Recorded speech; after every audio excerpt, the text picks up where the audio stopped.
Chapter 846. Tan Xiao wasn't someone who would seek revenge for the smallest grievance, so he didn't care about trivial matters. He wouldn't have called Miao Wentong if it was just a trivial matter that happened at the charity party tonight. But Miao Jinlei made his classmate, Hu Qingsong, suffer, so he didn't want to let Miao Jinlei off. He turned on the speakerphone. As the call was connected, Miao Wentong's voice came out of the phone. "Long time no see, brother Miao," said Tan Xiao with a smile. "Where are you making your fortune?" Miao Wentong said with a smile, "Brother Tang, today is really a rare day." Miao Wentong smiled and said, "I can't believe I received your call. I'm in Blue City. I'm about to finish my work here and prepare to go to Shanghai in a few days." "There's something important I wanted to tell you," said Tan Xiao with a smile. "But since you're coming to Shanghai in a few days, then forget it. I'll tell you when you come." "Please don't," said Miao Wentong hurriedly. "Brother Tang, please tell me in advance since it's something important." Tan Xiao deliberately hesitated for a moment before he pretended to sigh and said, "Forget it. I'll tell you now since you want to know, brother Miao. Miao Jinlei is your nephew, isn't he? I saw him today." "Brother Tang, my nephew is good, isn't he?" Miao Wentong laughed aloud. "He's good. He's really good." Tan Xiao forced a smile and said, "He's definitely someone who can bring disaster to his family. Today I've finally experienced it." "That's my nephew." "Ah, wait, what did you say? He's someone who can bring disaster to his family? What do you mean, brother Tang?" Miao Wentong's tone suddenly changed from the phone. "I didn't want to call you at first," sighed Tan Xiao. "But we're good friends and can even be considered as brothers who have gone through life and death together. So I hesitated for a long time before I decided to call you. But alas. Speaking of which, I'm still under the suspicion of tattling." Miao Wentong's tone turned solemn as he said with all seriousness, "You're right, brother Tang. We've gone through dangers together, and are brothers who have gone through fire and water. You can say whatever you want to say." Tang Xiao winked at Mu Weining at the side and then said, "Brother Miao, something happened tonight. Anyhow, that's what happened. Speaking of which, it was just a small matter at the charity auction. I know he's your nephew, so naturally, I won't hold it against him. However, apart from me, he has offended Zhang Yueming, Gu Changmin, and Zhang Qingfeng at the same time. That bastard." Miao Wentong was so angry that he almost fainted and cursed. Tan Xiao sighed. "Brother Miao, don't be angry. Let me ask you something. Do you know the blind old lady from Miaojiang? Tianji lineage? Old blind man?" Miao Wentong suddenly exclaimed. "That's right. I have a very close relationship with that old blind man." Tan Xiao nodded and said, "It can be said that I'll take care of her when she dies in the future, so I'm a very close elder. That's why I've learned some divination and calculation skills from her. Although I haven't reached the great accomplishment realm, I can still pry into some heavenly secrets from the heavenly Tao according to the inheritance I got." Miao Wentong was aware of Tan Xiao's abilities and had long guessed that Tan Xiao had a terrifying inheritance. If he were to add the skills taught by that mysterious old blind man, then he would definitely surpass his master and reach a terrifying realm in divination and calculation.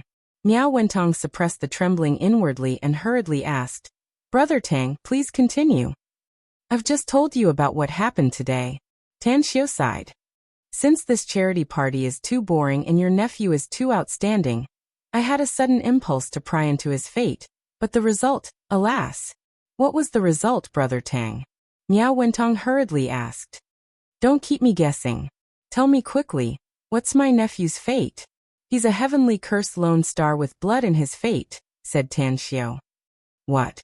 In Blue City, Miao Wentong's complexion instantly turned ghastly pale and disbelief filled his eyes. Even his heart couldn't help but tremble a few times. "He should have a magic tool on him that can protect him until now," said Tan Xiao seriously. "He'll be safe and sound for the next few years. But starting from his 27th birthday, all the accumulated sins will suddenly erupt. At that time, your Miao family will experience a sudden upheaval. I can already see the scene of the Miao family's blood flowing like a river and corpses strewn everywhere. The final outcome is that he's the only one in the entire Miao family who can survive." He's destined to grow old alone and live the rest of his life in pain and torment. How could this be? Miao Wentong's complexion instantly turned devoid of blood. He didn't doubt Tan Xiu because he knew that Tan Xiu had too many miraculous abilities. But how could this be? He was a cultivator, and the Miao clan was one of the most powerful clans in Haiqing province. They had power and influence, and their wealth was enormous. How could such a colossus suddenly collapse? Inside the car, Mu Weining looked at Tan Xiu, dumbfounded and tongue-tied. The expression in her eyes turned particularly strange. She never dreamed that Tan Xiu's nonsense would actually scare Miao Wentong. After a long time, Miao Wentong asked with a somewhat trembling voice, "Brother Tang, what should I do? How can I resolve this calamity for my Miao family? I already have to pay a price for revealing the heavenly secret to you," said Tan Xiu with a forced smile. "I'll definitely suffer a stronger punishment from the heavenly Tao if I tell you the way to resolve it. So I'm sorry." Miao Wentong was silent for a while and then said, "Brother Tang, are you in Shanghai now? Wait for me. We'll talk about it when we meet." The call ended. Tan Xiu smiled and put away the mobile phone. He glanced at Mu Weining, who was hesitant to speak, and then said, "Do you think I'm a bad person? Miao Jinlei's dandy aura is too strong." Mu Weining shook her head and said, "As you said, he'll definitely bring disaster to our family in the future if he continues like this. It's just that I don't understand why you have to be so serious." The smile on Tan Xiu's face faded away. He turned to look at the street scene outside the window and said with a much colder tone, "I naturally won't bicker with a young brat if it's only about tonight's matter. It's just 20 million yuan. Zhang Qingfeng can introduce you to a few businesses with this amount of money, so it's worth it. But that Miao Jinlei has made my brother suffer for many days, and he has to drink to drown his sorrows. This debt must be settled." "You're doing this for Hu Qingsong?" asked Mu Weining incredulously. "If Miao Jinlei is a man who values relationships and treats the girl he pursues well in the future, I naturally won't stand up for him." Tan Xiu nodded. "But I'm sure you know his character better than me. How can such a dandy young master be devoted to a girl? Therefore, I'm going to make a move because he can't be devoted to her and made my brother suffer endlessly. Let's put it this way. If we didn't meet Miao Jinlei tonight, I might not have taken the initiative to find him and bully him. But since we met, it can be said that the old and new grudges have been added together." Mu Weining suddenly understood, and a smile climbed up her face. Then she softly said, "I suddenly realized that it's really good to be your family and friend. At the very least, I don't have to be afraid of being bullied. Why do I cultivate?" Tan Xiu let out a faint smile. "It's because I want to have the power to protect my loved ones. This world, or the world with living beings, is one where the weak are prey to the strong. Only with absolute power can one live a happy life. I firmly believe that you can do it," said Mu Weining softly. Time fleeted by. It was 4 a.m. in the morning. The door of the deluxe private room of the Century Hotel in Shanghai Hong District was kicked open. 4 burly men rushed into the room like wolves and tigers. Then, Miao Wentong strode in with a gloomy face and a heart full of anger. Inside the bedroom, Miao Jinlei, who was completely naked, was startled awake from his sleep. The girl beside him was only wearing her underwear. When she woke up and saw the burly man rushing in, she was so scared that she screamed and shrank under the blanket, shivering. "What are you doing?" Miao Jinlei jumped out of the bed in a flurry. He grabbed the pajamas on the floor and put them on. Just as he was about to fasten the belt, a rough slap fiercely slapped his face, directly sending him flying several meters away and heavily falling on the soft carpet. "Fuck. You're rebelling. You fucking bastards. You're my uncle's dogs. How dare you hit me?" Miao Jinlei was dizzy and couldn't get up from the floor as he cursed. Bam! Miao Wentong's anger was even more intense. When Miao Jinlei tried to get up, he chased him and kicked his waist heavily. He didn't use much strength in the slap just now, but this kick was very heavy. At least, it broke several of Miao Jinlei's ribs. "You bastard! Open your dog eyes and see who I am." Miao Wentong didn't seem to vent his anger. He directly grabbed Miao Jinlei's long hair and pulled him up from the floor. After slapping him more than a dozen times in a row, he angrily cursed. Miao Jinlei was beaten until he saw stars and blood spilled from the corner of his mouth. When he was thrown back to the floor, he tried to open his eyes wide and looked at the familiar source of the voice. His body suddenly trembled and he exclaimed, "Uncle you! Why did you hit me? It hurts so much." Miao Wentong pointed at his nose and angrily cursed. "Hit you? I can't wait to kill you. You bastard! You've made our Miao family offend 4 families in a day. If your dad knew about this, he would have broken your legs and sewed up your dog mouth." 4 families? Miao Jinlei was dumbfounded. When did he offend 4 families at the same time? "Did you make a mistake, uncle?" "I didn't." Miao Wentong angrily shouted. "You still dare to be stubborn? Why would Tan Xiu call me to defame you for no reason?" Miao Jinlei instantly understood the cause of the matter. Thinking of Tan Xiu and Mu Weining, hatred and resentment appeared in his eyes as he angrily shouted, "Uncle, why did you listen to that bastard's side of the story?" "That's right. I did offend that surname Tang, but it was just a bidding war in the charity auction. It's not a deep hatred. Also, you said that I offended 4 families at the same time. That's just a fabrication." Pa. Chapter 847. Miao Wentong was exasperated. He really couldn't believe that his beloved nephew could be so stupid. He had obviously offended them, yet he didn't know it until now.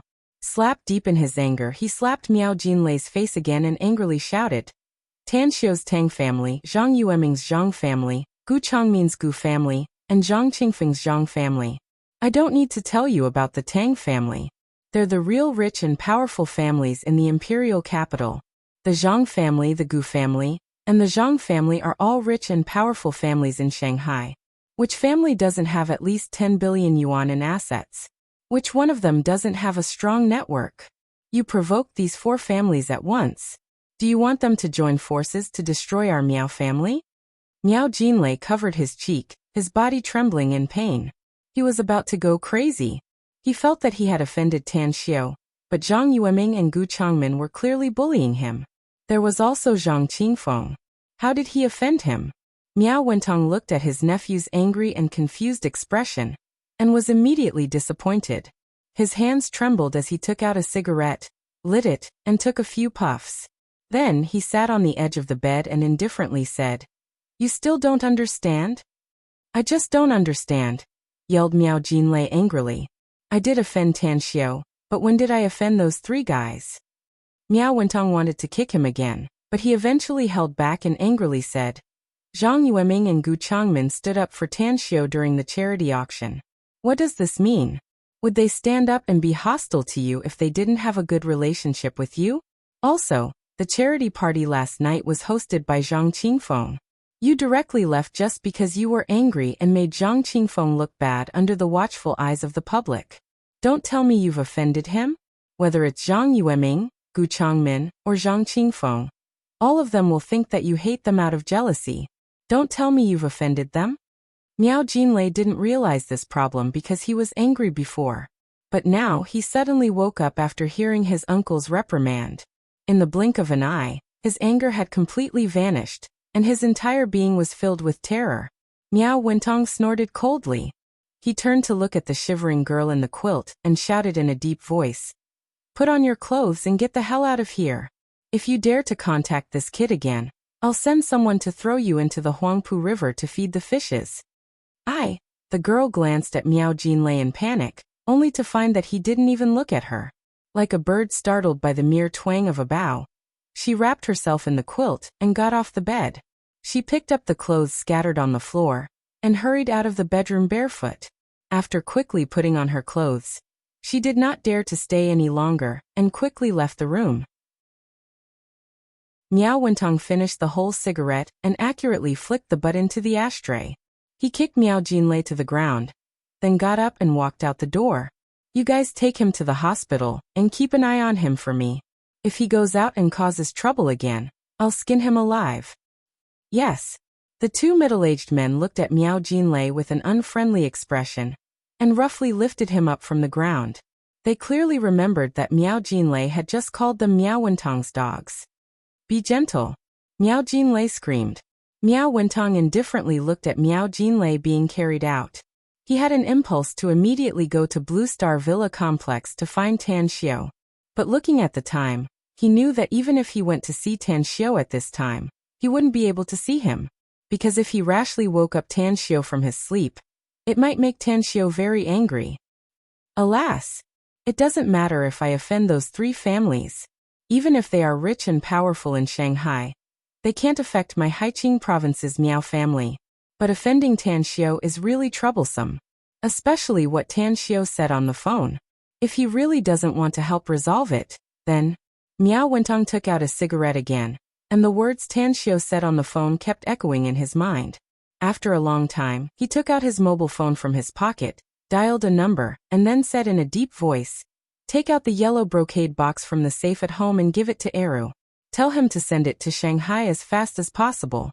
I need it urgently."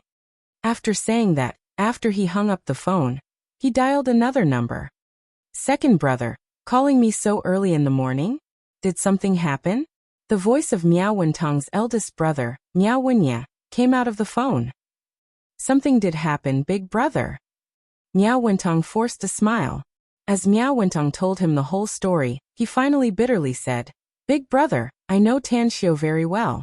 He's definitely not the kind of person who would seek revenge for the smallest grievance, nor would he spout nonsense for no reason. That bastard. Second brother, help me break his legs first." Miao Wenye flew into a rage on the phone. Even though he was his own son, he still hated him to the core. "Big brother, I just taught that bastard a lesson, so don't be angry," said Miao Wentong bitterly. "The most important thing for us now is to find a way to make Tan Xiao solve the calamity of our Miao family.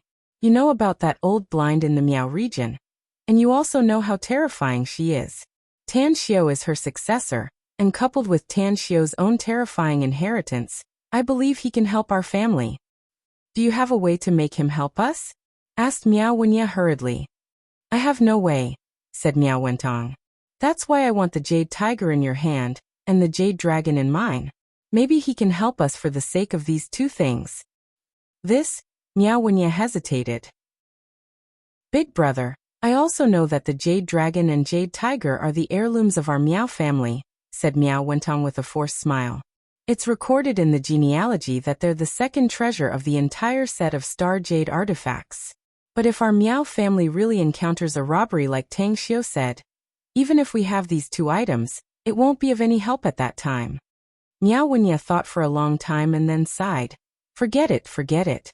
Just send someone to get it." "All right. Shanghai Blue Star Villa Complex." After Tan Xiao woke up from his sleep, he washed up and came downstairs. He then saw Mu Weining coming out of the kitchen wearing an apron, accompanied by the smell of food.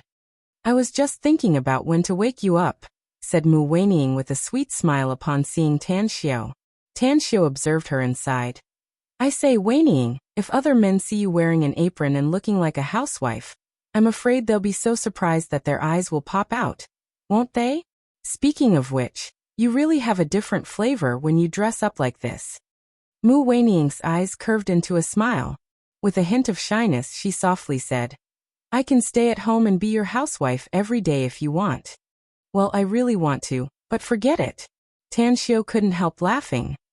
"It's a waste of your talent to stay at home and be a housewife. All right, let's eat." Mu Weining's culinary skills were pretty good. The 4 dishes and the soup looked, smelled, and tasted good. Just as the two of them put down their chopsticks, Mo came in from the outside and said in a low voice, "Miao Wentong is here, boss." Tan Xiao and Mu Weining glanced at each other, and immediately said with a smile, "I didn't expect that the nonsense I spouted yesterday would scare him. Oh, tell him to come in."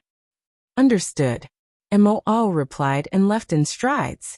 It didn't take long for him to bring Miao Wentong to the living room. After Tang Xiao and Mu Weining came out of the dining room, they saw the gloomy Miao Wentong. Tang Xiao deliberately forced a wry smile and said, "Brother Miao, didn't you say that you would come to Shanghai a few days later? Why did you come here now? Is it because of your nephew?" "Brother Tang, that bastard Miao Jinlei has been hospitalized because of my beating, so please don't stoop to his level," said Miao Wentong bitterly. "I also visited those 3 families and hope they won't take offense to it. The main reason I came here this time is because of the situation you told me last night. Tan Xiao gestured for Miao Wentong to sit down. He shook his head and said, Brother Miao, I said something I shouldn't have said last night, so don't look for me for the rest of the matter. I can't afford to pay the price of more than 10 years of my lifespan. More than 10 years? Lifespan? Miao Wentong's heart seemed to be struck by lightning. He couldn't help but shiver a few times. With a pale face he said, Brother Tang, we're brothers who have gone through trials and tribulations together. I know it's not right to ask you to pay a huge price to help me, but my Miao family.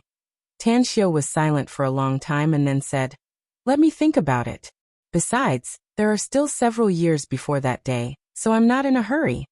Apart from feeling helpless, Miao Wentong didn't know what to say after hearing it. Tan Xiao wasn't in a hurry, but Miao Wentong was anxious inside. After all, this matter was related to the safety of his entire Miao family. Shortly after, the two of them talked for a while. Miao Wentong saw that Tan Xiao couldn't make up his mind, so he didn't want to force him anymore. Before leaving, he told Tan Xiao to come back at night. In the living room, Mu Weining watched Miao Wentong's disappearing back and asked in a low voice, How are you going to deal with this matter? It's easy. As long as Miao Jinlei is taught a lesson, it's best if he's driven out of the Miao family to fend for himself outside, said Tan Xiao indifferently. I can use some means to deceive this matter. Mu Weining nodded and said, Let's not talk about this anymore. What's your plan for today? I haven't thought about it yet, said Tan Xiao with a smile. Mu Weining's spirit suddenly shook and she asked with a smile, How about you come with me to the company? The company's scale has expanded several times, and the business is booming. Why don't you come with me to deter those people in the company? Tan Xiao was at a loss whether he had to cry or laugh. You're a dignified big boss. Do you still need me to deter your employees? Mu Weining looked a bit delicate as she held Tan Xiao's arm and said, Of course I need you. The company can reach this scale now, and it's all because of you. The higher-ups in the company respect you as if you were a god. I'm sure that as long as you come to my company, you'll make them fight to the end and won't dare to be disloyal to me from now on. I've become a living Buddha. Do you really think I have the 5 fingers mountain? Tan Xiao said with a smile. He thought that he really had nothing to do today, so he simply said, Since I have such great power, then I'll accompany you. But I'll tell you first that lunch will be provided. Chapter 848. The business of Mu Weining's advertising company was flourishing with each passing day. The number of employees in the company had exceeded 100, and several of them were the top advertising planners in the country. Now, Tan Xiao had become the legend of this advertising company. Whether it was the former old employees or the new ones, they all knew that the reason why the company could develop to such a scale in just half a year was all because of the big boss's boyfriend, the magnificent Tang Corporation's big boss, Tan Xiao. In the spacious corridor, Tan Xiao followed Mu Weining to the general manager's office. He didn't know that his arrival had caused a sensation in the entire company. Heavens! Big Boss's boyfriend is so handsome. If I can have such a capable and handsome boyfriend, I'll probably wake up laughing even in my dreams. He's the magnificent Tang Corporation's big boss? He's really a good match for Big Boss.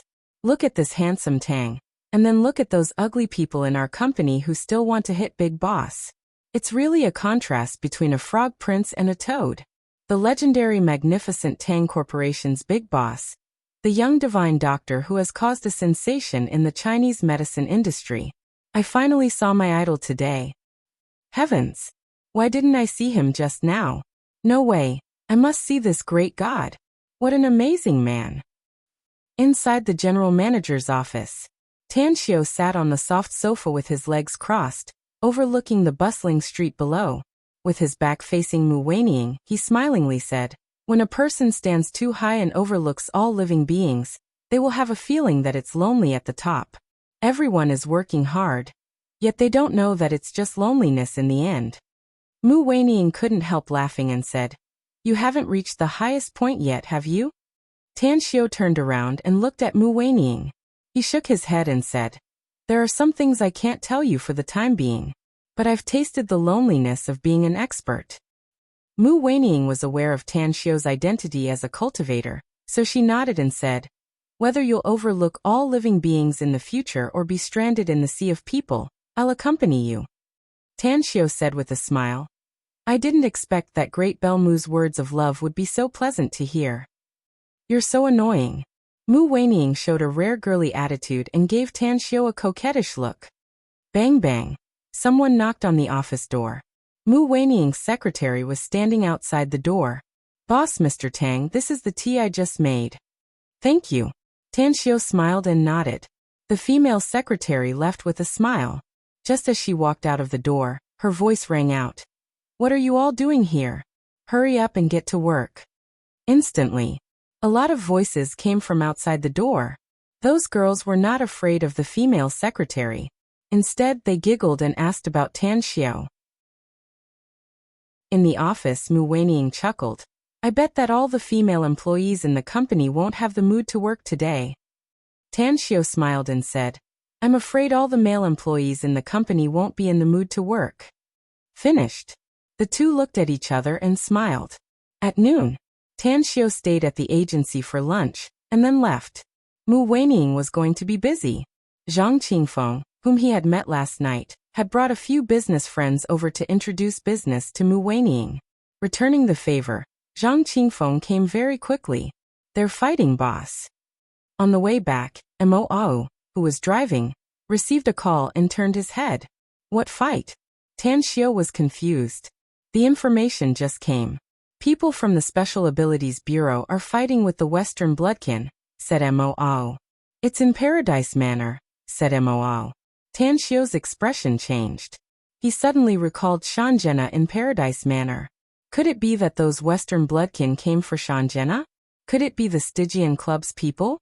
As he thought up to this point, "Notify our men in Paradise Manor to warn those Bloodkin not to act rashly again," said Tan Xiu in a deep voice. "Don't show mercy if they don't listen to our advice." Understood. Mo Ao took out his mobile again. At Paradise Manor, Duan Mulin was leaning on a dragon-headed crutch with a trace of blood overflowing from the corner of his mouth. The 12 ability users of the Special Abilities Bureau were also injured. They glared fiercely at the 7 people who were surrounded. To be precise, they were 7 winged vampires. At the center, a handsome young man with blonde hair and blue eyes was clad in white casual clothes, but it was stained with blood. The skull scepter in his hand exuded a dark aura. "I advise you to get the hell out of here, else I'll no longer care about your identity as Chinese people, and won't show mercy to you." The handsome young man twisted his neck, revealing his blood-red eyes and sharp fangs as if he would continue to attack at any time. "I warned you last night to get the hell out of China immediately," said Duan Mulin coldly. "This is our country, not your Western world. But not only did you not listen to my advice, you even attacked my Chinese people and sucked their blood." The handsome young man let out a grim smile. "We need blood. Don't tell me you want us to weaken by feeding on blood? Also, we just sucked their blood and didn't take their lives, nor did we make them our first embrace. Do you think your Special Abilities Bureau would care about such a trivial matter?" "Humph. Those who are not of our race are bound to have a different heart," Duan Mulin coldly snorted. "So get the hell out of China immediately, else don't blame us for killing all of you here." The handsome young man flapped his wings and instantly waved the skull scepter in his hand. 2 black tornadoes appeared out of thin air and fiercely bombarded the 2 ability users. Golden Shield. The moment the 2 ability users were sent flying backward, a middle-aged man from the Special Abilities Bureau unleashed his special ability. Countless metals instantly melted and formed a protective wall in front of the 2 ability users to intercept the black tornadoes. At the same time, a lightning-fast metal needle penetrated the black tornadoes and pierced the handsome young man's chest. "Humph." The handsome young man let out a disdainful smile. As his chest muscles tightened, the metal needle only pierced half a centimeter and got stuck. The battle was about to start again. At this time, 4 figures flashed lightning-fast from all directions. 2 men and 2 women exuded a surging aura. Just as they appeared, Both sides' complexions greatly changed and temporarily cancelled their attack. Our boss has ordered that you are not allowed to fight in Paradise Manor. Whoever violates our boss's order, don't blame us for being ruthless, shouted a burly expert of the everlasting feast hall with a murderous aura. Duan Mulin furrowed his brows and looked at the burly man. Who are you? I'm sure you'll see who our boss is soon, said the burly man indifferently. He's on his way here and will arrive in half an hour at the latest. Half an hour? Duan Mulin shot a cold look at the 7 vampires and said in a deep voice, since your boss is the owner of this place, we'll wait for half an hour. The handsome young man from the Blood Clan looked at the 4 people who had appeared with vigilance. He could sense how powerful they were. Even though he was confident that he could kill all 4 of them, he couldn't guarantee that there weren't any other experts hiding in the dark other than these 4. Sir, these people from China are too rude. Let's kill them directly, said a vampire with wings flapping. The handsome young man raised his arm to stop the other 6 vampires who were ready to attack. He then looked at the burly man who just spoke and asked in a deep voice, who's your boss? Like I said, you'll naturally see our boss in half an hour, said the burly man coldly. Especially you bloodkin. You're our guests, but don't blame us for killing all of you if you dare to attack before our boss arrives. Arrogant. The handsome young man looked angry, but he didn't move. Time passed. Time passed bit by bit in the deadlock. Ouyang Lulu, who was sitting on the roof of a nearby loft, looked at the people in a deadlock with a solemn expression. She only knew the 4 people who appeared later. They were Tan Xiu's men who stayed in the Paradise Club to protect the place. She had seen vampires before because she had Shanjena, a vampire who lived in the Paradise Club. However, Moe had sucked a lot of her blood yesterday, so she went to find Han Jintong out of anger, and was not here. Alas, it would be great if Tan Xiu was here. They dared to fight in my place and seriously affected my business. Throw them all out. Ouyang Lulu yawned and looked at her mobile phone screen with a bored expression. More than 20 minutes later, Ouyang Lulu's spirit suddenly jolted, because she saw another car driving over in a hurry. Although she didn't know who was inside the car, at least it was better than wasting time like this. It's really lively here. I hope someone more powerful comes, Ouyang Lulu imagined. However, just as she saw the car stop near the crowd and the door open, a pleasantly surprised look appeared in her eyes, because she recognized that it was Tan Xiu who came back. Tan Xiu's appearance attracted everyone's attention in the vicinity. However, his brows slightly furrowed when he saw the 2 collapsed buildings around him, and the chaotic scene caused by the fight. Senior Duanmu, this matter is over. You'll solve the repair problem. Duanmu Lin glared at Tan Xiu snappily and said, I already guessed who the boss they were talking about was after they appeared. I never thought that this Paradise Manor turned out to be your property. However, our Special Abilities Bureau is not short of money. Compensate. Tang Xiu let out a faint smile and looked at the handsome blonde youth. Then he indifferently said, I don't give a damn where you come from, Bloodkin. You've messed up our place, so you must pay for it. I heard that you Bloodkin have a lot of wealth, so you can compensate 100 million. Who are you? Asked the handsome youth coldly. I'm the owner of this Paradise Club, answered Tan Xiu.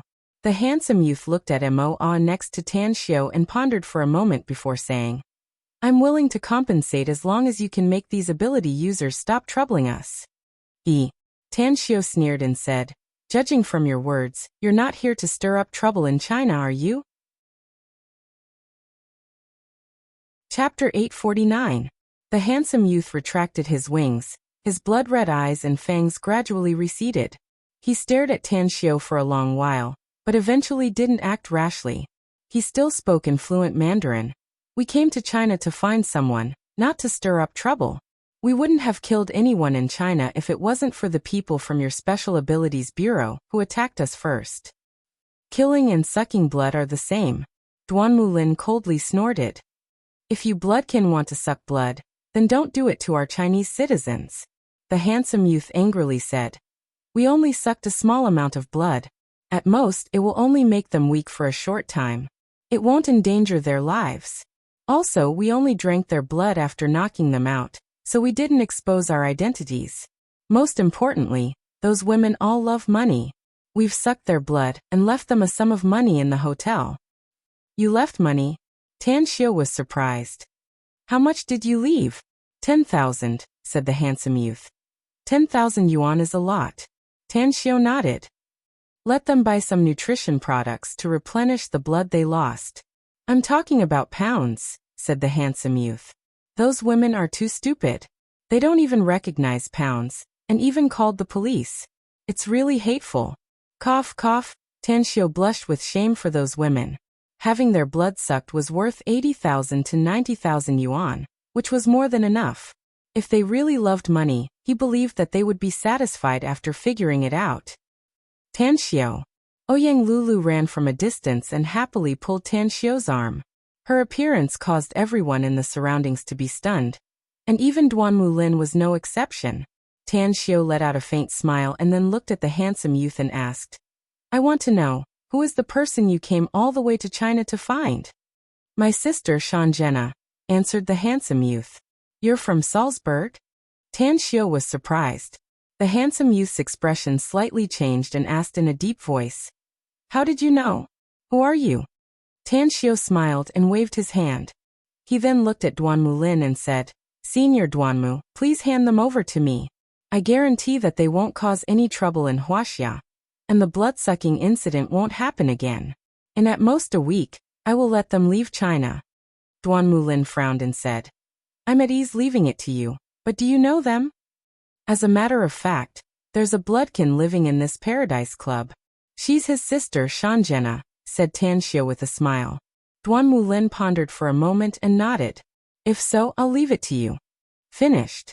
Without the slightest hesitation, he quickly left with the ability users of the Special Abilities Bureau.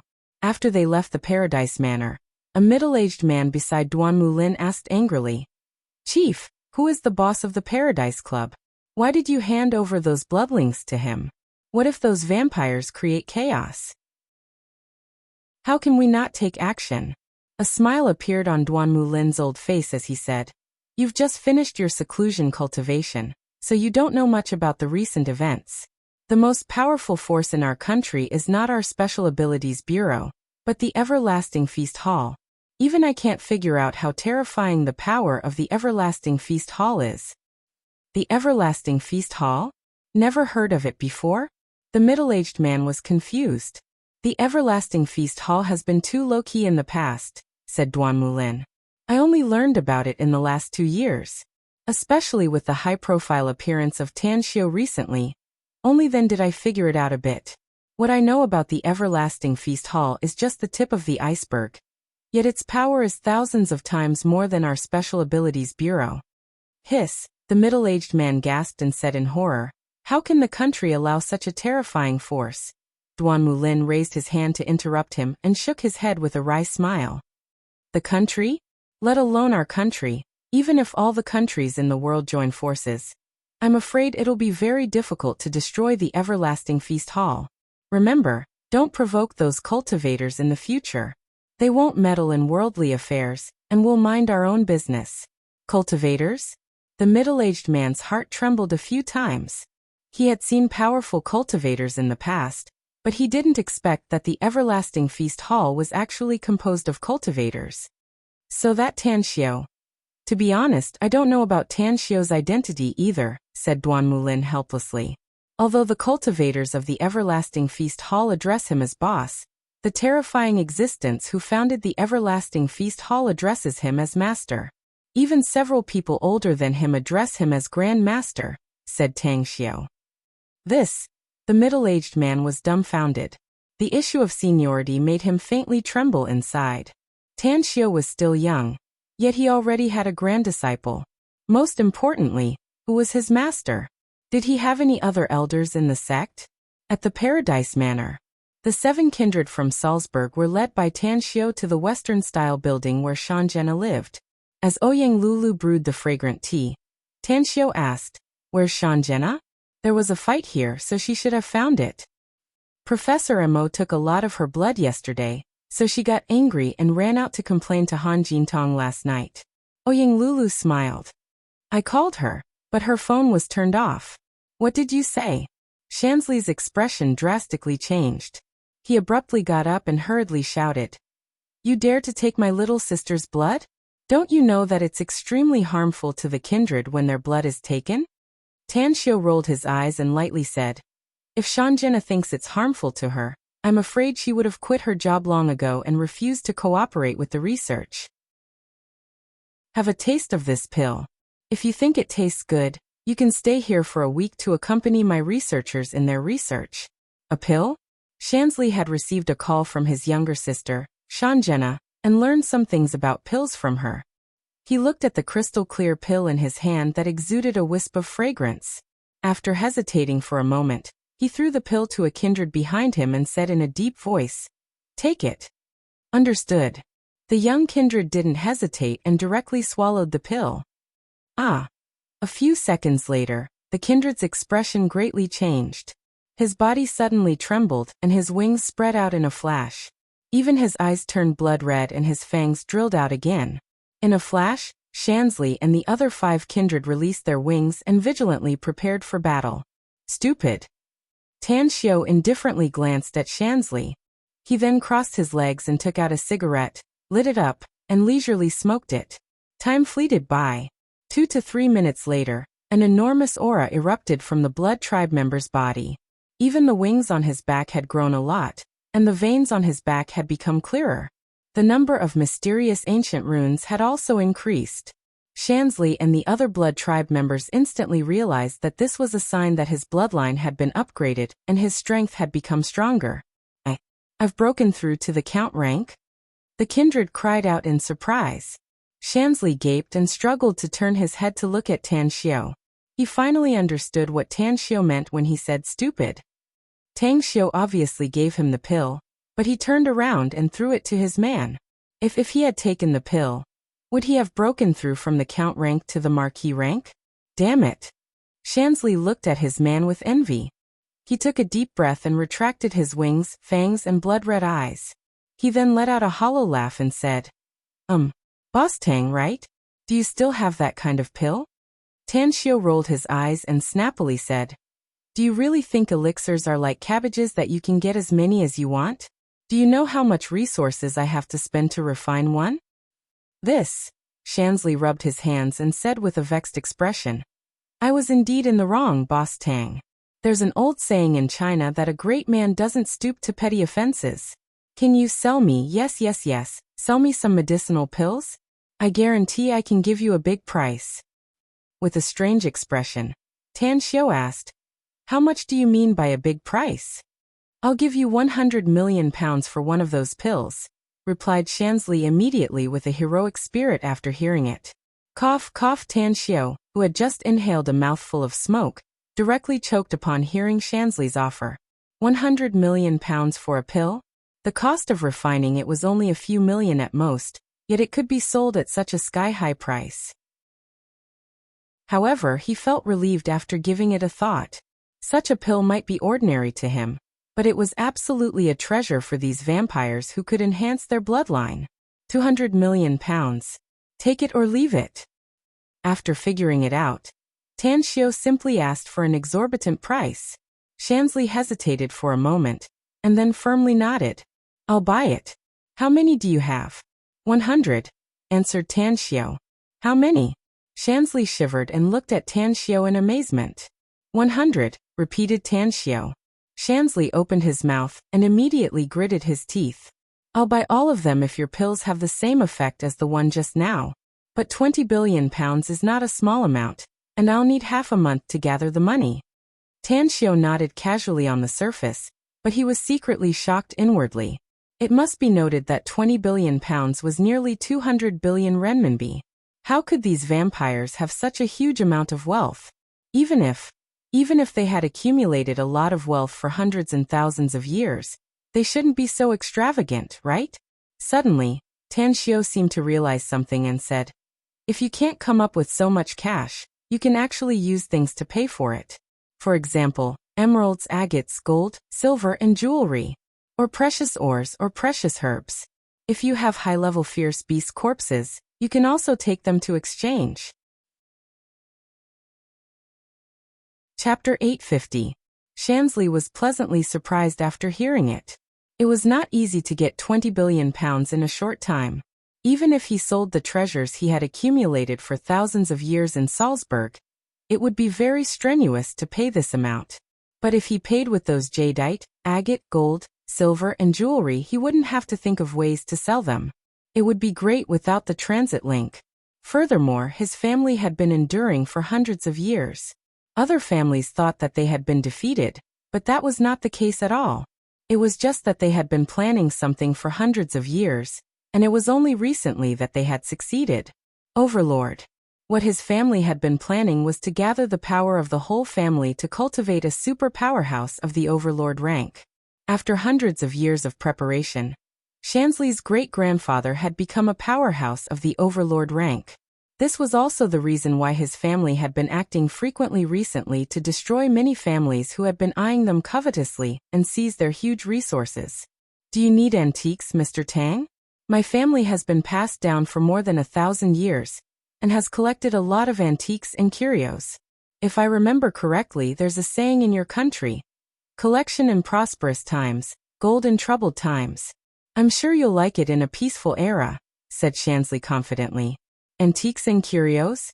Something of historical significance? What do I want those things for? Tan Xiu shook his head. Is it a waste of space to keep them at home? Just forget it. I'm only interested in money and wealth. I like jadeite, agate, gold, silver, and jewelry. But I'm also interested in rare and unique things like precious ores, medicinal herbs, and fierce beast corpses. As for the rest, just forget it. Shansley looked regretful and sighed. That's really a pity. I thought you were interested in antiques and curios. Our Salzburg has a lot of precious antiques, many of which come from your country. Even the imperial jade seal. Having said that, he shook his head helplessly. The imperial jade seal?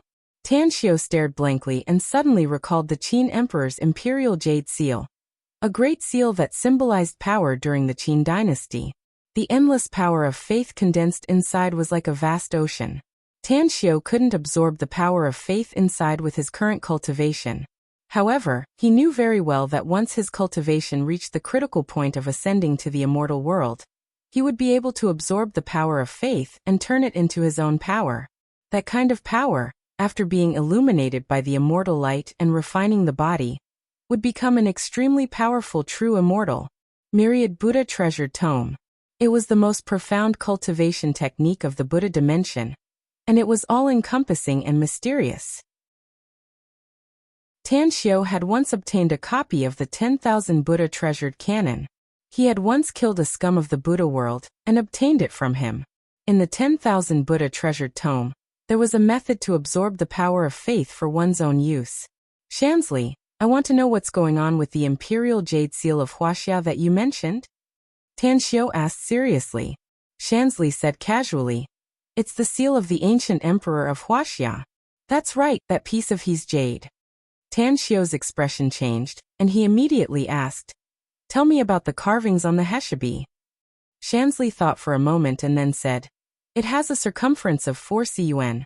The top button is crossed with 5 dragons, and the front side is engraved with 8 seal characters. Receive the mandate of heaven, live forever and prosper. That's right, it's seal script. My great-grandfather once studied that type of script, and it seems to be the script of your country's earliest era. Tan Xiu's heart raced. He was sure that it was the real imperial jade seal, but how did the imperial jade seal of China end up in the hands of these vampires? Also, the Qin Emperor's imperial jewel seal already had a huge amount of faith power, so what about the imperial jade seal? During the Qin dynasty, Li Si ordered people to carve it out of heshabi. Since then, it had been passed down from generation to generation. It was still used even during the Qin dynasty. Moreover, it was still used as a token of imperial power bestowed by heaven, legitimate and legitimate. Would the power of faith be condensed in it? If there was, how big would it be? Thinking of this, Tan Xiu immediately asked, how did you get the imperial jade seal of Wuxia? Shansley smilingly said, it was a Weiji man. Rumor has it that he paid a huge price and went through untold hardships to get it from China. As for how he got it, I don't know. What I do know is that my great-grandfather sucked the blood of that Weiji man and picked it out from his collection. Tan Xiu took a deep breath and slowly said, I may not like antiques, but that imperial jade seal is indeed of great significance to my country. Now that I know its whereabouts, I must take it back. How about this? Let's value the imperial jade seal at 5 billion pounds. 5 billion pounds? A quarter of the total amount? Shansley's eyes lit up. As though he was afraid that Tan Xiu would go back on his words, he said without hesitation, No problem. Then we'll pay 5 billion to offset the debt. Mr. Tang, Salzburg also has many other good things from China. Do you think? Tan Xiu waved his hand and said, I won't ask for anything else except the imperial jade seal for the time being. However, if I leave China in the future and visit your Salzburg as a guest, I can take a look at it. If there's something I like, I'll naturally exchange it with medicinal pills. That's great. Shansley clenched his fists and fiercely waved them a few times in excitement. Dusk. Shanjena finally returned from Han Jintong's place. After she got out of the car listlessly, a surprised look appeared on her beautiful face. Her nose fiercely twitched a few times and she finally muttered to herself in disbelief. How could this be possible? There was a battle here before, and there's the smell of blood left by the bloodkin. But how come there are other bloodkin here? Whoosh! A figure flickered and instantly appeared in front of Shanjena. With an indifferent expression, Mo said, Miss Shanjena, the boss wants to see you. Is Tan Xiu back? Asked Shanjena quickly. Yes, answered Mo. Shanjena pointed to the place and asked, But what's going on here? I asked about the smell left by the bloodkin. Is your brother called Shansley? Asked Mo. How did you know? Exclaimed Shanjena. Your brother came to the Paradise Manor with 6 bloodkin today, and had a fight with the people from the State Ability Users Bureau, said Mo. However, the fight was solved after our boss came here. Your brother Shansley is now with the boss. Where? Asked Shanjena hurriedly with an excited expression. In your residence, answered Mo. Whoosh, an afterimage flashed and Shanjena disappeared from her place. Inside the Western-style building, Shanjena and Shansley were reunited, so Tang Xiu didn't disturb them. After bidding farewell, he followed Ouyang Lulu to her residence. Before he could catch his breath, his mobile phone rang. Upon seeing that it was Miao Wentong calling, Tan Xiu hesitated for a moment before he picked it up. Where are you, Brother Tang? I want to see you now. Miao Wentong's urgent voice came from the phone. Tan Xiu forced a smile and said, Brother Miao, I think it's better to forget it if you're still thinking about that matter. I do know 2 ways to solve it, but I don't dare to reveal the secrets of the heavens. Please forgive me. Brother Tang, please help my Miao family for the sake that we were born at the same time. Miao Wentong was almost begging. Tan Xiu rolled his eyes. Whether the Miao family would have a problem in the future or not, he was just talking nonsense. He did it to scare Miao Wentong and make him severely punish his nephew. But now, it seemed that he had really scared him. Come to the Paradise Manor. All right. After hanging up the phone, Tan Xiu forced a smile and went to Ouyang Lulu's big bed. He shook his head and forced a smile. Lulu, do you think it's wrong to scare a friend? It depends on the matter and the reason, said Ouyang Lulu with a charming smile. Tell me, dear, who did you scare? Miao Wentong, answered Tan Xiu. Pfft. Ouyang Lulu couldn't help laughing and smilingly said, Don't you two have a good relationship? What did you scare him about? Listening to his tone when he called you just now, it seems that he's very scared. Tan Xiu roughly explained the whole story and finally said with a helpless expression, My main purpose was to make him clean up his nephew for me. Who would have thought that Miao Wentong would really believe my nonsense and want me to help his Miao family? He went to block the door early in the morning. I barely managed to get through it, and now he's looking for me again in the middle of the night. Ouyang Lulu was amused by Tan Xiu's words and charmingly laughed again and again. After a while, she stopped laughing and said, Dear, you're really amazing. Even a big shot like Miao Wentong was fooled by you. In fact, this problem is very easy to solve. If Miao Wentong really asks for your help, just make up some nonsense or do something to fool him. That's exactly what I mean. Tan Xiu nodded. Half an hour later, Miao Wentong hurried to the Paradise Club with 2 of his men. When he saw Tan Xiao in the spacious dining room, he directly brought 2 beautifully packaged gift boxes and placed them in front of Tan Xiao, saying with a bitter expression, "Brother Tang, these are the heirlooms of my Miao family. My ancestors had a hard time getting these 2 treasures. These 2 things are yours as long as you can help my Miao family overcome this crisis." Cough, cough. With a bit of embarrassment inside, Tan Xiao coughed a few times and said, "Please don't. These are the heirlooms of your Miao family. How can I take them? Brother Miao." Miao Wentong interrupted Tan Xiao and said with all seriousness, "Brother Tang, if you don't take them, you'll be looking down on your brother Miao. I'm begging you. Can you accept them?" Tan Xiao opened his mouth, but he swallowed back the words he was about to say. Miao Wentong seemed to be afraid that Tang Xiao wouldn't take a liking to the things he brought, as he quickly removed the packaging of the 2 gift boxes and took out the 2 scarlet jade dragon and jade tiger inside. This is Chapter 851. The 2 jade carvings were crimson in color, as if there were raging flames burning inside them. They were vivid and lifelike, as if they were 2 living creatures. There was an almost undetectable gray mark on the heads of the 2 jade carvings. Fortunately, Tan Xiao had sharp eyes and was able to see it. If it was an ordinary person, they would not have been able to see it with their naked eyes. Miao Wentong was afraid that Tan Xiao would not be able to recognize it, so he hurriedly explained, "Brother Tang, these 2 jade carvings are the most precious treasures of our Miao family that have been passed down from generation to generation. It is said that there are a total of 12 of these jade carvings, and the carvings are carved according to the 12 zodiac signs. Although our Miao family can't understand the mysteries of these jade carvings, according to the historical records of our family, whoever can collect the complete set of the 12 zodiac signs will be able to unlock the secret within and obtain great benefits." Tan Xiao's expression was extremely solemn. His eyes lingered on the jade dragon and tiger for a long time before he carefully held them in his hands. Energy. The surging energy was the most powerful item that Tan Xiao had ever encountered on Earth. If the Qin Emperor's imperial jade seal contained a tremendous amount of faith power, then each of these jade carvings contained the energy of countless stars. If anyone could detonate a jade carving, Tan Xiao could determine that even 100 Earths would be blown to pieces, let alone this one. Tan Xiao carefully integrated a trace of primal chaos force into the jade dragon. It was like a fish swimming in water, and it did not encounter the slightest rejection.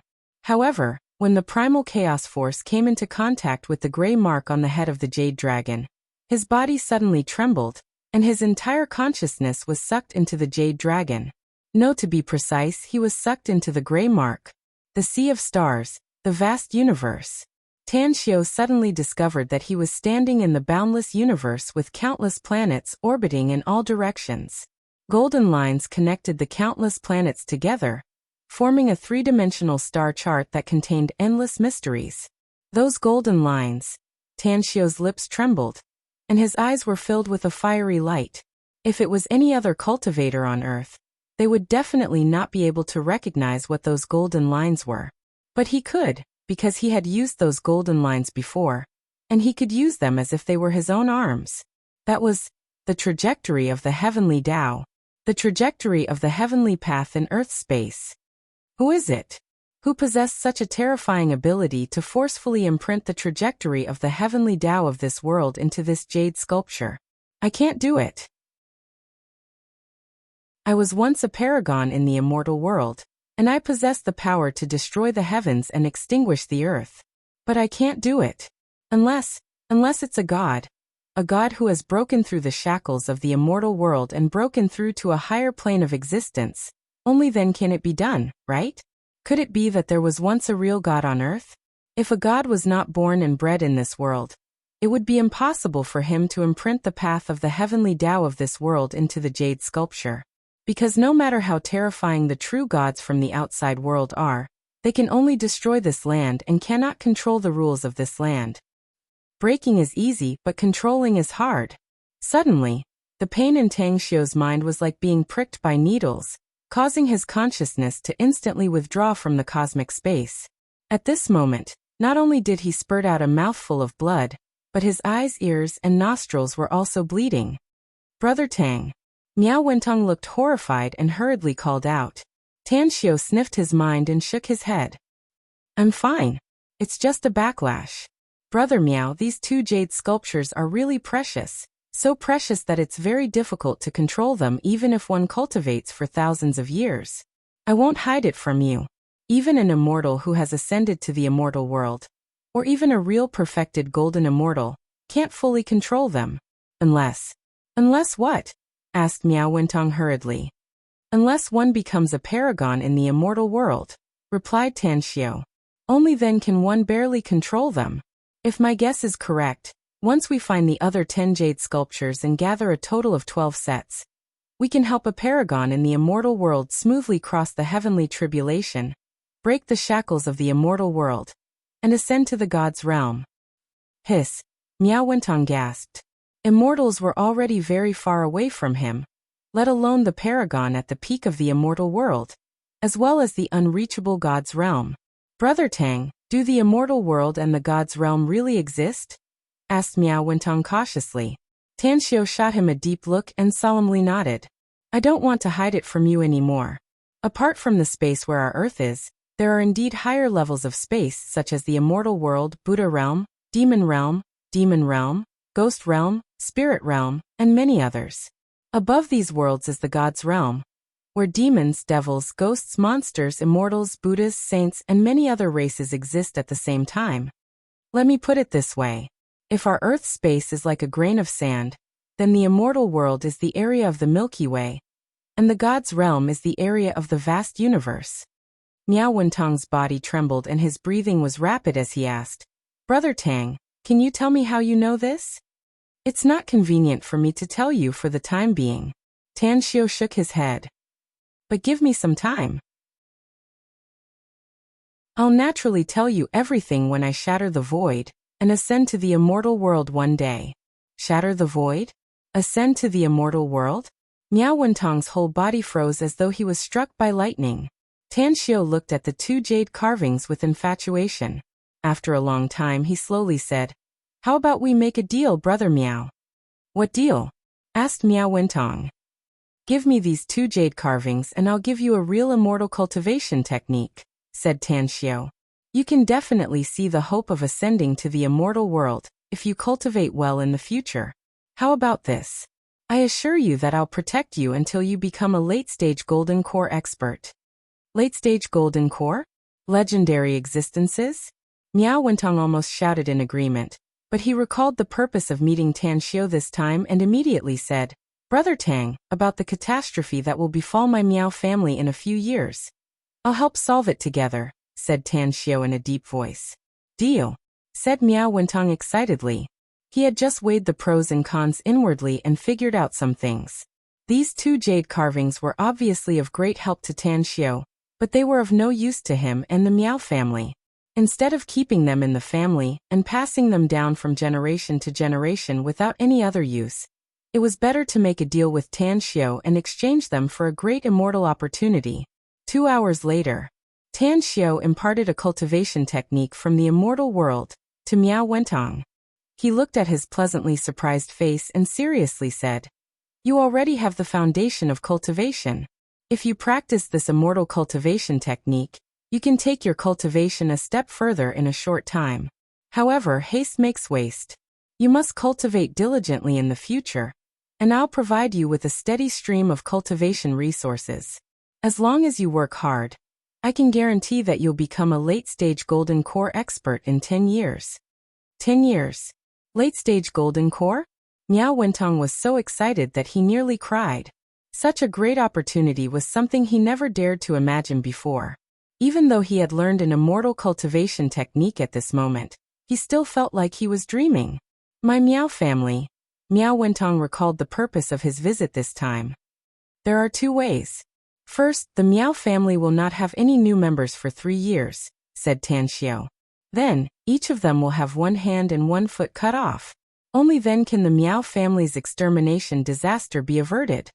Miao Wentong's expression greatly changed and he hurriedly asked, What about the second one? Fate comes and goes, all because of 1 person, said Tan Xiu. Shave off his black hair and remove him from the Miao family's genealogy book. Drive him out of the Miao family and out of China. As long as he never sets foot in China for the rest of his life, the Miao family's safety can be guaranteed. Miao Jinlei. Miao Wentong's mind moved, and he immediately chose the second option. Had it been before, even if Miao Wentong believed in Tan Xiu, he could only believe 99% of it and still didn't dare to believe it. But ever since Tan Xiu taught him an immortal cultivation technique, he truly realized how terrifying Tan Xiu's means were. "Brother Tang, I know what to do," said Miao Wentong solemnly. Tan Xiu nodded. He took out a bottle of pills and handed it to Miao Wentong, saying, "There are 10 essence amassing pills inside. Take one every half a month. After you've taken all of them, your cultivation should be able to break through to the late stage of foundation establishment. 5 months later, go to Jingmen Island's Everlasting Feast Hall to find Ji Qimei. She'll give you the pills you need later." "All right. Thank you, Brother Tang."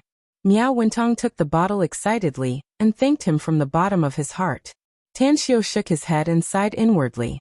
As a matter of fact, he had taken advantage of Miao Wentong, and it was a huge advantage. However, he could only help him this much for the time being. He would help him if he had any difficulties in the future. The night was hazy. In the parking lot of the Paradise Club, Tan Xiu dropped Miao Wentong off and asked the question he wanted to know the most. "Brother Miao, does your Miao family only have the dragon and tiger jade carvings of the 12 zodiac jade carvings? Where can I find the other jade carvings if I want them?" "My Miao family really only has these two," said Miao Wentong. "But if you really want them, I can help you look for them in secret. I'll immediately tell you once I get the news," said Miao Wentong. Tan Xiu thought for a moment before he shook his head and said, "You don't need to look for them in secret. You can look for them openly. As long as the rest of the jade carvings are still in China, I believe you'll be able to find them soon. Let's do it this way. I'll post a reward for anyone who has the jade carvings. I'll pay $100 million to buy them. Even those who know the whereabouts of the jade carvings will be given $10 million as long as they provide accurate information." Miao Wentong forced a wry smile and said, "Brother Tang, aren't you playing a bit too big?" Miao Wentong forced a wry smile and said, "I'm afraid it will set off a storm in China if you publicize it. As long as I can find more jade carvings, it'll be worth it even if I only find one," said Tan Xiu. Chapter 852. After sending Miao Wentong away, Tan Xiu immediately went to see Moe and Gui Jianshou. From them, he learned that the active cells in the bloodkin's blood had been successfully extracted, and were now being fused with Chinese medicinal herbs in an attempt to develop medicines that were beneficial to humans. Therefore, Tan Xiu sent someone to get an interspatial ring from Ji Qimei, and lent it to Moe for temporary use. For this reason, Shanzli and his 6 men ruthlessly bled and stored all the blood in jade bottles in the vacuum interspatial ring. 3 days later, Shanzhena left China with her brother, Shanzli, and promised to deliver the imperial jade seal, and a large number of resources that Tan Xiu needed to China within a week. After the goods were delivered, the total value was determined and deducted from the remaining £15 billion. Finally, Tan Xiu's life resumed its tranquility. In the following days, Tan Xiu occasionally went out or met up with friends, while the rest of the time he stayed at home and read books.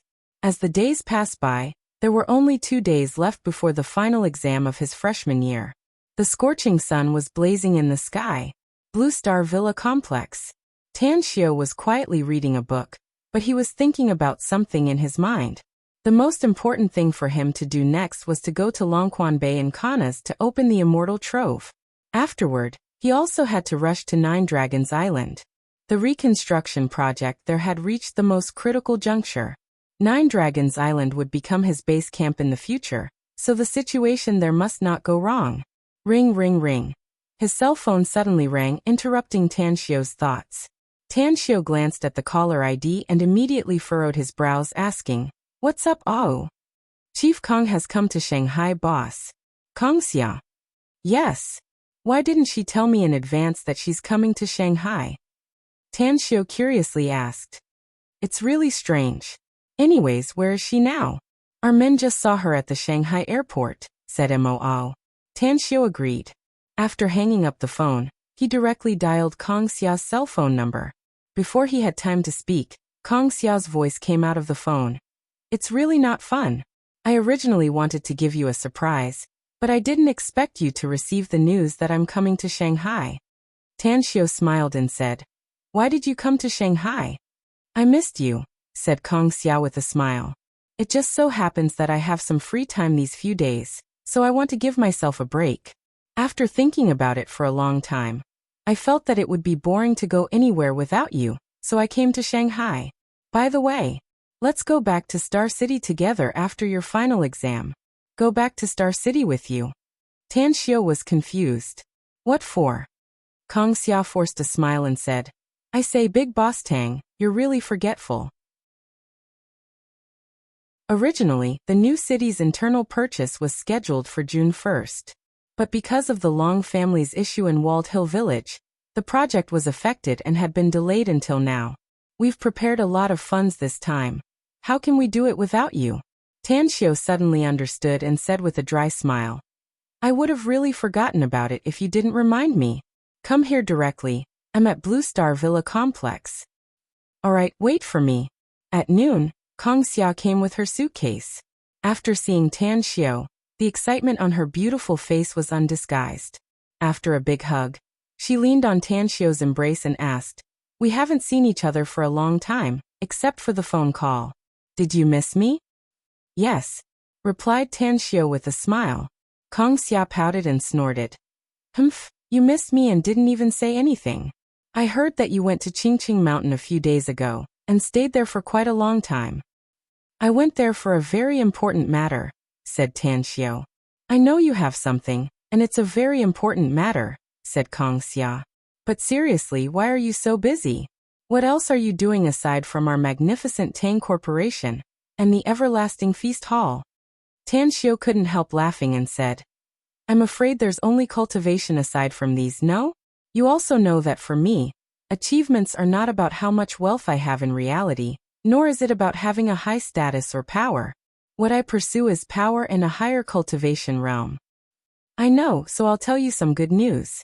Kong Xiao giggled and said, This young lady has just broken through to the foundation establishment stage, so I can be regarded as a powerful expert in the future. You've broken through to the foundation establishment stage? Asked Tan Xiao in surprise. You didn't expect it, did you? Kong Xiao said proudly. Haha, my luck is simply off the charts. A friend who works abroad all year round came to China to visit me. As a result, during our gathering, she brought along a bracelet that was very good. After I saw it, I really liked it because I could feel a very rich spiritual energy flowing from the bracelet. Later on, my friend saw that I liked it very much, so she gave it to me. Here, take a look, it's this one. Tang Xiao's vision landed on Kong Xiao's raised wrist. The bracelet of beads had a dim yellow luster, and was composed of a total of 36 beads. To Tang Xiao's surprise, when his fingers touched the bracelet of beads, he could clearly feel the surging spiritual qi in the surroundings. It was like a swarm of bees rushing into his hand, while the spiritual qi was fed back from the bracelet of beads, and then flowed into his body through his fingers. A magic tool? A magic tool engraved with a spiritual amassing restitution array? Tan Xiao never expected that he would see a magic tool engraved with a spiritual amassing restitution array on Earth. This kind of magic tool was very common in the immortal world, and could be refined by any artificer. I'm really stupid. I don't need to constantly absorb the world's spiritual qi to strengthen myself, but those cultivators I teach are all serious cultivators. If each of them wears a magic tool engraved with a spiritual amassing restitution array, their cultivation will definitely advance by leaps and bounds. Kong Xiao, who didn't know what was in Tan Xiao's mind, smiled proudly and said, How about it? This bracelet is good, isn't it? I've thought about it. I'll give it to you after I see you. It'll help you greatly improve your cultivation speed. Tan Xiao loosened Kong Xiao's wrist and shook his head. I don't need this bracelet. It won't help me much. To be honest, I can also refine this kind of magic tool. I'll refine a batch when I have some free time. A magic tool? You can also refine it? Kong Xiao looked at Tan Xiao with a surprised and doubtful expression. Eventually, the proud expression in her heart turned into a loss. She specifically came to Shanghai this time mainly to present this treasure, but the result? Tan Xiao unexpectedly didn't need it. That's right.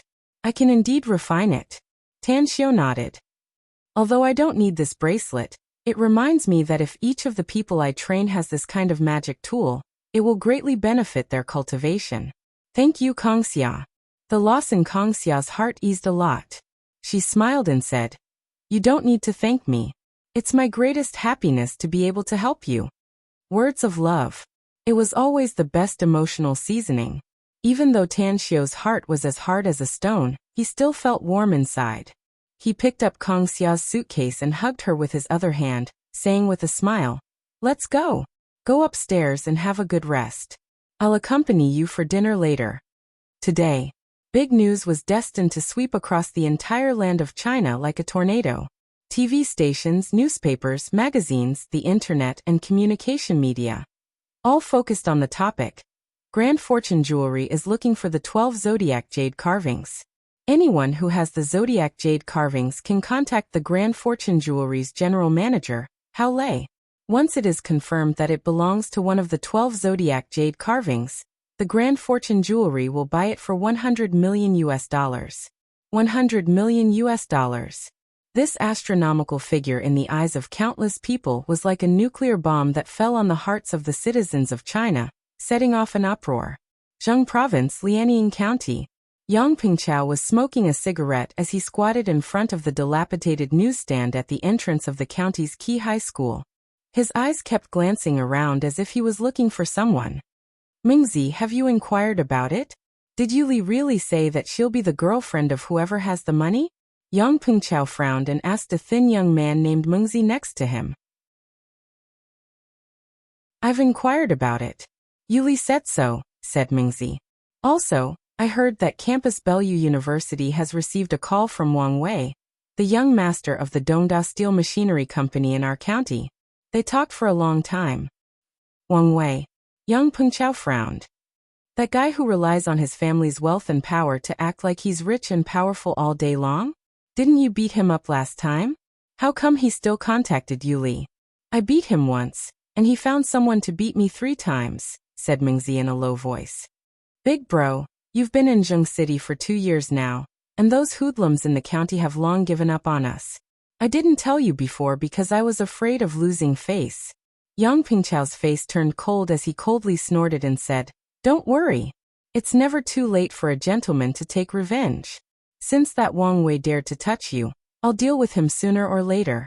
Huh. Yuli just came out. Yang Pingqiao extinguished his cigarette and strode toward the campus gate. A beautiful girl with a good figure came out from the inside with a handbag. Yang Pengqiao blocked in front of her and said, Yuli, I want to talk to you. Upon seeing Yang Pengqiao, Yuli's eyes flashed with excitement. But in the blink of an eye, the light faded away and she squeezed out a smile and said, When did you come back, Pengqiao? I just came back today, said Yang Pengqiao. I only came back for one purpose, and that is to ask you whether the recent rumors about you are true or not. The smile on Yuli's face instantly disappeared. The redness on her beautiful face quickly faded, replaced by a pale and silent expression. Her eyes were a bit flustered, but it didn't escape Yang Pengqiao's eyes. Yang Pengqiao took out a bank card and handed it over, saying, I know. I haven't earned much money in the past 2 years, but it's still much better than those students. There's 65,000 yuan in this card, which I've accumulated in the past 2 years. Yuli raised her head and looked at Yang Pengqiao with disbelief. Chapter 853. The thin bank card stung Yuli's eyes and soft heart. Never in her wildest dreams did she expect that one day she would sell herself for money. Moreover, the person who wanted to buy her turned out to be the boy she grew up with and liked. Yuli bit her lips and fell silent for half a minute. Then she suddenly looked up and said in a deep voice, 300,000 yuan. I'll be your girlfriend if you give me 300,000 yuan in a week. I'm willing to marry you even if you want me to. Are you crazy? Yang Pengqiao angrily shouted. Yuli let out a sad smile. She finally couldn't control the tears rolling down from her eyes. She sounded like she was about to cry, but she tried her best to restrain her emotions and said, "I'm not crazy. I like money. I like the sense of satisfaction money brings me. 300,000 yuan. If you can come up with 300,000 yuan, I'll do anything. But if you don't have enough money, you can stay far away from me and never see me again." Yang Pingchao's heart was also trembling. He also liked Yu Li, but he always put away his inferiority complex due to his poor family conditions. No matter how he mingled in the county, his family's problems were like a chain that made him feel depressed and uncomfortable. The end of his first year of high school, he gave up on continuing his studies and went to Zheng City alone. He suffered a lot, but he kept one thing in mind, that was to make money and wait for Yu Li in Zheng City. It was because Yu Li said that she needed to rely on Zheng City's university for the college entrance test, and he needed to have the ability and money to protect her while she was in university. However, it was 300,000 yuan. Even if he racked his brains to scrape together the money, he could only get a few 100,000 yuan at most, which was less than half of the 300,000 yuan. A trace of contempt could be seen in Yu Li's eyes. Although she didn't want to look at Yang Pingchao with such eyes, she had to do it. She needed money. She needed money to save her life. And this life belonged to her mother, who she was dependent on. Hee. With a cold laugh, Yu Li restrained herself from looking at Yang Pingchao again. She brushed past him and walked into the distance. Yang Pingchao opened his mouth many times. The words he wanted to say were just at the tip of his tongue, yet he couldn't spit them out. His lack of money was like a knife stabbing into his heart. However, he vaguely guessed some questions such as why Yu Li was so anxious to ask for 300,000 yuan. "Mengzi, after this cigarette, I'm going back to the city. Keep an eye on Yu Li for the next 7 days. If anyone dares to bully her, contact me immediately." "Yes." Mengzi nodded heavily. The two of them returned to the dilapidated kiosk and sat down on the folding stool outside. As he puffed out the smoke, Yang Pengchao grabbed a newspaper and fanned it a few times. "What a pity." Mengzi seemed to have thought of something and shook his head with a wry smile. In order to distract himself, Yang Pengchao asked, "What's the pity?" Mengzi said, "It's a pity that we don't have money. Alas, let alone money, even if we have some treasures at home, we can immediately become billionaires. Big brother Pengchao, say, why didn't my family's ancestor leave a jade sculpture for us descendants?" Yang Pengchao frowned and said, "What nonsense are you talking about? I don't know what you're talking about." Mengzi rolled his eyes and grabbed the newspaper in Yang Pengchao's hand. He placed the headline on the front page in front of Yang Pengchao and said, "What did I say? Look at it yourself and you'll know." Yang Pengchao looked at it. In just a few seconds, his pupils suddenly shrunk and a look of ecstasy burst from his eyes. He didn't even greet Mengzi and dashed toward the direction where Yu Li left. Yu Li.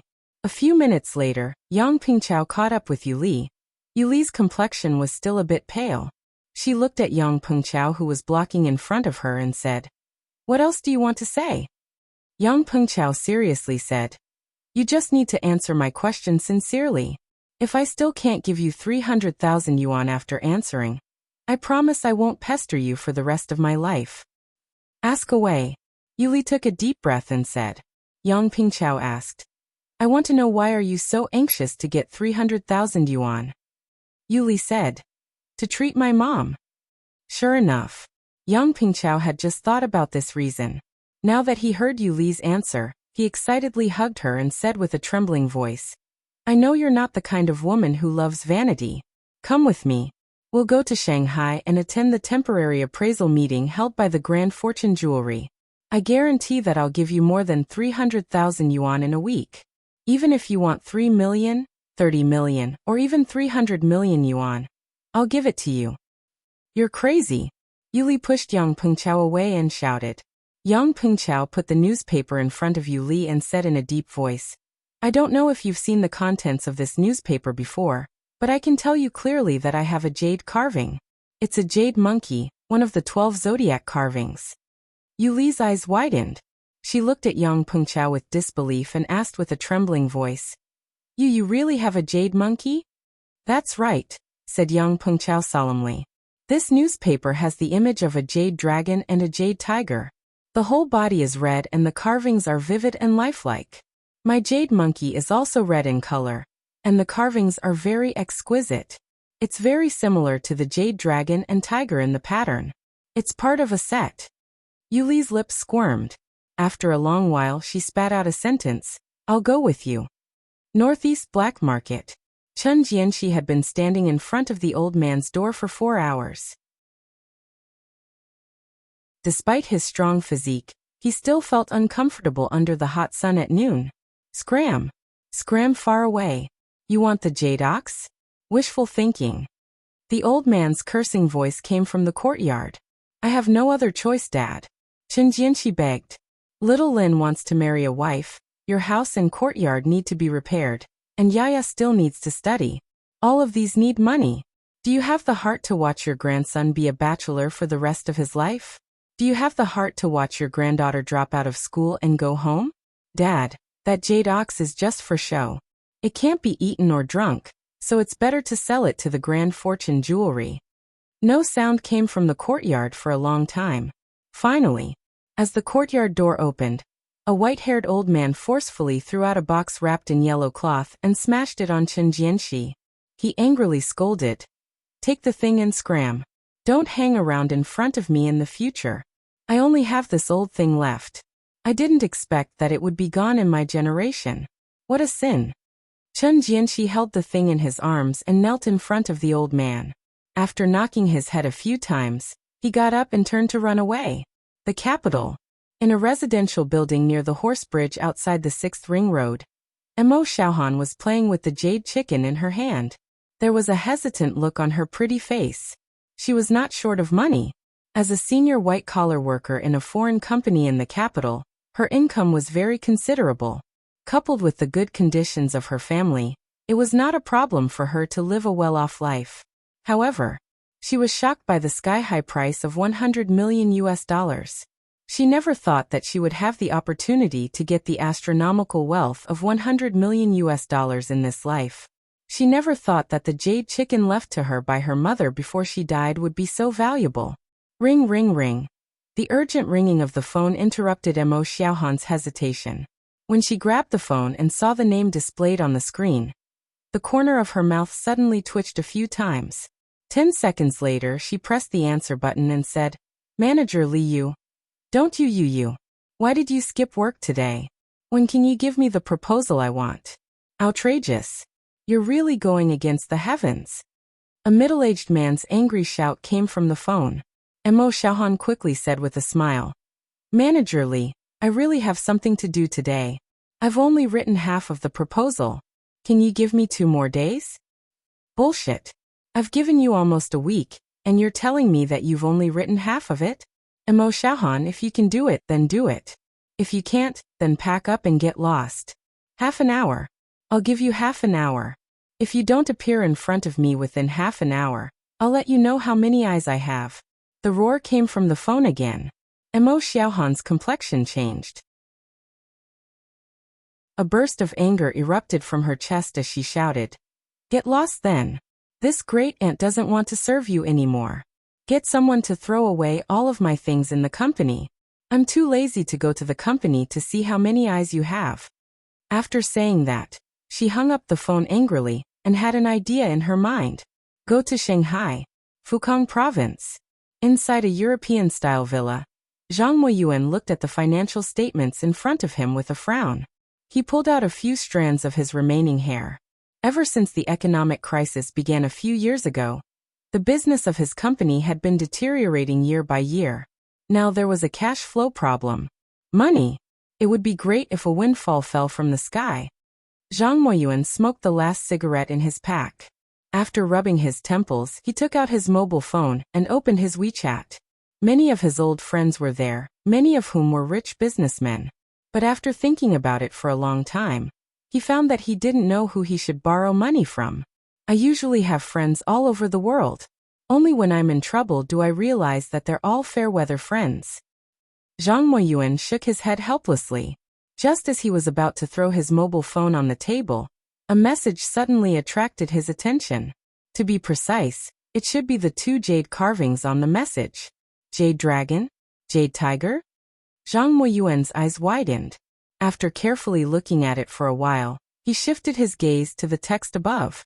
When he finished reading the content above, the frown had completely disappeared and was replaced by ecstasy. $100 million. Zhang Moyuan staggered out of the room and quickly sprinted to the study. He grabbed a box from the corner and carefully opened it. What appeared in front of him was a lifelike, crimson-red jade rabbit. Chapter 854. Magic City. A world-class bustling city, the financial center. However, the Grand Fortune Jewelry's sky-high treasure hunt had attracted the attention of the whole country. Media from all over the country swarmed to this bustling city. Countless antique collectors, people who liked jade, experts who studied jade carving, and even some businessmen all came to this bustling city. At Paradise Manor. In the past, this high-end dining, leisure and entertainment venue was now full of guests. Countless people had booked the hotels, inns, and even the farmhouses in the vicinity of Paradise Manor. Even though there were so many guest rooms, the supply still couldn't meet the demand. Many people couldn't find a place to stay, so they simply set up tents outside the Paradise Manor and waited for the person with the 12 zodiac jade carvings to appear. Who can become a billionaire? This topic had been hyped up and became extremely popular, but it was getting more and more intense. Inside the VIP building of Paradise Manor, Hao Lei, who had become a household name, sat by the window with a frown and looked at the surging tide of people outside without uttering a word for a long time. Pa! The door was pushed open as Qinan came in with a smile. She looked at the surprised Hao Lei and giggled. How does it feel to be a big star, big sis Lei? Aren't you intoxicated and enjoying the taste of fame? Had I known that I'd be happy like this, I wouldn't have agreed to it even if you beat me to death, said Hao Lei with a forced smile. Enjoying it? This was simply suffering, a very torturous thing. I'm afraid I'll be affected if I want to carry out any tasks in the future. But you, how did you come here? Haven't you been cultivating in seclusion at the HQ in Jingmen Island? The smile on Qinan's face turned thicker. She gently stepped forward and gave her a hug, saying with a charming smile, I can't always cultivate in seclusion, can I? It's time to go out, so I naturally have to come out for some fresh air. In fact, I didn't expect that I would hear such an interesting thing when I just returned to Shanghai. Hao Lei rolled her eyes and snappily said, I think you're gloating over my misfortune. How am I gloating over your misfortune? Qinan giggled. I just feel sorry for you. Ha ha ha. Hao Lei thought for a while and said, How about I ask the boss to give you the work here? It's not a problem to use the name of Grand Fortune Jewelry. I just need to announce to the public that you are the one who has spent a lot of money to find the 12 zodiac jade carvings. No, no, no. The smile on Qinan's face froze. She waved her hand and said, Sis Lei, my good sister, please let me go. I'm not suitable for this kind of thing where I show my face in public. Besides, since the boss has been handed over to you, and you have become a well-known figure, how can I have the nerve to blindly follow you? The boss will reprimand us. Hao Lei shook her head and sighed. I'm so unlucky. He really took the blame for the boss. Qinan curiously asked, Sister Lei, why does the boss want to find the 12 zodiac jade carvings? A zodiac jade carving costs $100 million, which was simply a sky-high price. Does the boss think that having too much money is a burden? Do you want to burn money for fun? Hao Lei hesitated for a moment before replying in a low voice. I don't know about this either. I didn't dare to ask Mo after seeing him. Nan, we all know the boss's personality. If he doesn't tell us personally, we can't say anything even if we're curious. I got it. Qinan quickly nodded. Nan, according to my understanding of the boss, he will never do something as boring as burning money for fun, even if he recently made a windfall, said Hao Lei. I feel that he must have his own purpose. Or perhaps, those zodiac jade carvings are not ordinary objects. I'm afraid it's worth $100 million. That's right. The boss never makes a losing deal, agreed Qinan. But you said that the boss recently made a windfall. What's the situation? It can be said that the Bloodkin of Europe's Salzburg made a deal with the boss. The boss sold them 100 medicinal pills, and they took out 20 billion pounds, or items of equal value, or cultivation resources useful to us. Hao Lei smilingly said, 20 billion pounds? Even though Qi Nen knew some large transactions, she was still shocked. In the past, she knew that some big deals were only worth tens of billions, and they were all in RMB. But she had never heard of a transaction worth 20 billion pounds, nearly 200 billion renminbi. Sister Lei, those Bloodkin are all fools, aren't they? Why do they need to spend so much money to buy 100 medicinal pills? Or do they have too much money to burn? Those medicinal pills that the boss took out are very helpful to the Bloodkin, said Hao Lei smilingly. I heard that Shan Zhenna, the Bloodkin who stayed in the Paradise Club before, got great benefits. Qi Nan suddenly understood and sighed. It seems that the Bloodkin are really going all out to become stronger. At the entrance of the Paradise Manor, Yang Pingqiao and Yuli ran while panting. The hot weather made them hungry, thirsty, and exhausted since they didn't have breakfast and lunch. Yang Pingqiao, holding a black leather bag, and Yuli squeezed through the large number of media personnel outside, and came to the gate blocked by dozens of security guards. 2 gentlemen, please show your Paradise Manor's VIP membership card. Jin Shi, who temporarily acted as the security team captain, coldly stared at Yang Pengqiao and Yuli and spoke. Yang Pengqiao and Yuli exchanged glances. After hesitating for a moment, they said, "Hello, we don't have your VIP membership card." "It doesn't matter if you don't have it," said Jin Shi. "You only need to pay 2 million to apply for a Paradise Manor VIP membership card." Of course, 2 million is equivalent to saving it in your VIP membership card, and you can spend it in the Paradise Manor. 2 million? Yang Pengqiao was secretly speechless. He looked at Jin Shi's indifferent expression, and quickly turned to look at the hundreds of media personnel nearby. Then he whispered, "We're actually here to sell something. Isn't Hao Lei, the general manager of Grand Fortune Jewelry, in this Paradise Manor? We want to find her." Jin Shi's expression moved and he immediately said, "Please come with me, 2 gentlemen." 10 minutes later, Jin Shi led Yang Pengqiao and Yuli to the temporary VIP lounge and said, "I've just informed Manager Hao. She'll be here soon. Please take a rest here first." "Thank you." Yang Pengqiao and Yuli hurriedly replied. Both of them came from the bottom of society, and had never been to such a luxurious place. They were shocked along the way. With Jin Shi's departure, only the 2 of them were left in the hundreds of square meters VIP lounge. Yang Pengqiao turned to look at the tea table in front of the huge sofa, as well as several exquisite pastries placed on it. Gurgle, Yang Pengqiao's stomach growled. He awkwardly looked at Yuli and hesitated for a moment before asking, "Are you hungry? There are pastries and tea on the table. You can eat some first if you're hungry." Yuli endured the feeling of hunger as she shook her head and worriedly said, "Let's not eat. If we have to pay for the food here, we..." Yang Pengqiao interrupted her and pulled her to the sofa to take a seat. He then brought 2 plates of pastries and drinks and said, "It's all right. We don't have to worry about not having money to spend here as long as they're willing to buy my jade monkey. Besides, you can eat it if you're hungry. I can afford these pastries and drinks even if I can't sell the jade monkey." "All right." Yuli felt warm inside and silently took it. Creak. As the VIP lounge's door was pushed open, Hao Lei led 4 experts of the Everlasting Feast Hall in black suits and strode inside. When she saw Yang Pengqiao and Yuli hurriedly getting up from the sofa with pastries and drinks in their hands, a surprised look flashed in her eyes. She smilingly stepped forward and asked, "Hello, I'm Hao Lei, the general manager of Grand Fortune Jewelry. I just heard that you have the 12 zodiac jade carvings. May I know if it's true?" Yang Pengqiao put down the pastries and drinks.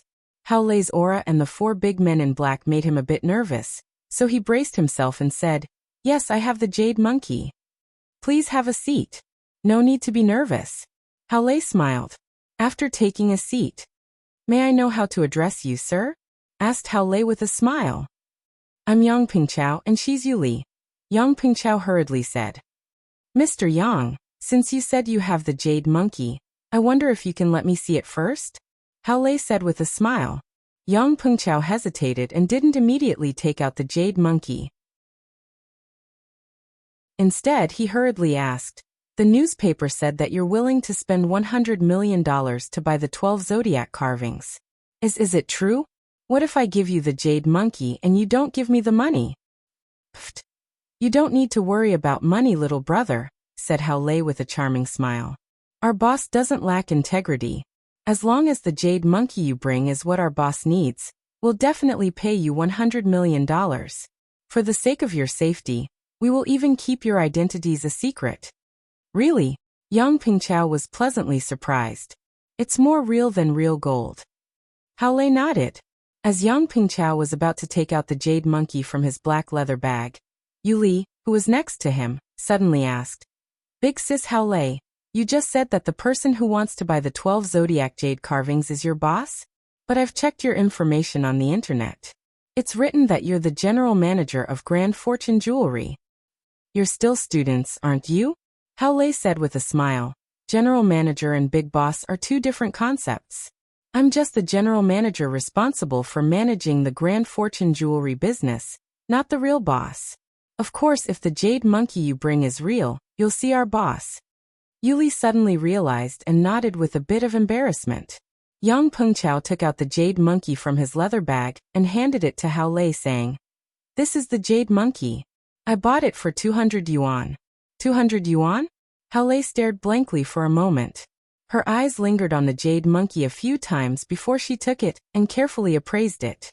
She had seen the jade dragon and jade tiger in the hands of her boss, Tan Xiao.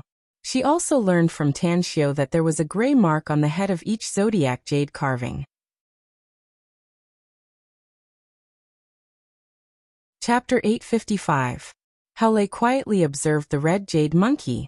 As the true essence within her body converged into her eyes, her torch-like eyes looked at the head of the jade monkey. Yes, there are gray traces. Hao Lei's eyes revealed a pleasantly surprised look.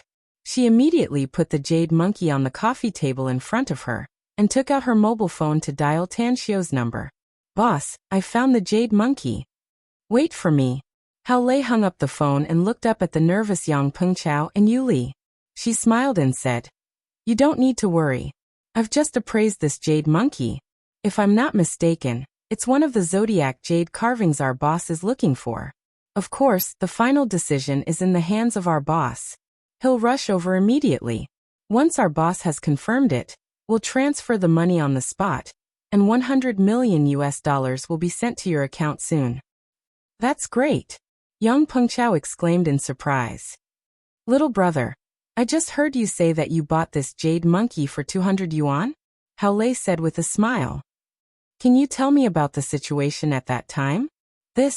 Yang Pengchao somewhat regretted mentioning this matter. He was afraid that Hao Lei or her boss wouldn't give him the $100 million after knowing that he only spent 200 yuan to buy the jade monkey. "Forget it. Even if they don't give me $100 million, I'm willing to sell it as long as they can give me more than 1 million renminbi." Yang Pengchao set a price for himself. Subsequently, he looked at Yuli and said, "Actually, I've liked Yuli since I was a freshman in high school. I wanted to give her a gift on Valentine's Day, so I looked for it everywhere. I originally planned to buy it in a boutique store, but then I found this jade monkey on a roadside stall. I thought it was very beautiful, and it only cost 200 yuan, so I bought it. But on Valentine's Day in high school, Yuli asked for leave and didn't come to class. In the end, I didn't give this jade monkey to her, and just left it in the bookshelf at home." A trace of joy appeared in Yuli's eyes as she asked, "You were a freshman in high school?" Yang Pengchao grabbed Yuli's hand, and didn't let go despite her struggling twice. He nodded and said, "I liked you since junior high school. It's also because of you that I was admitted to a key county high school." Hao Lei looked at the two children in front of her, and found that their emotions were very sincere. She smiled and said, "You two little guys are really good. I can also see that you like each other.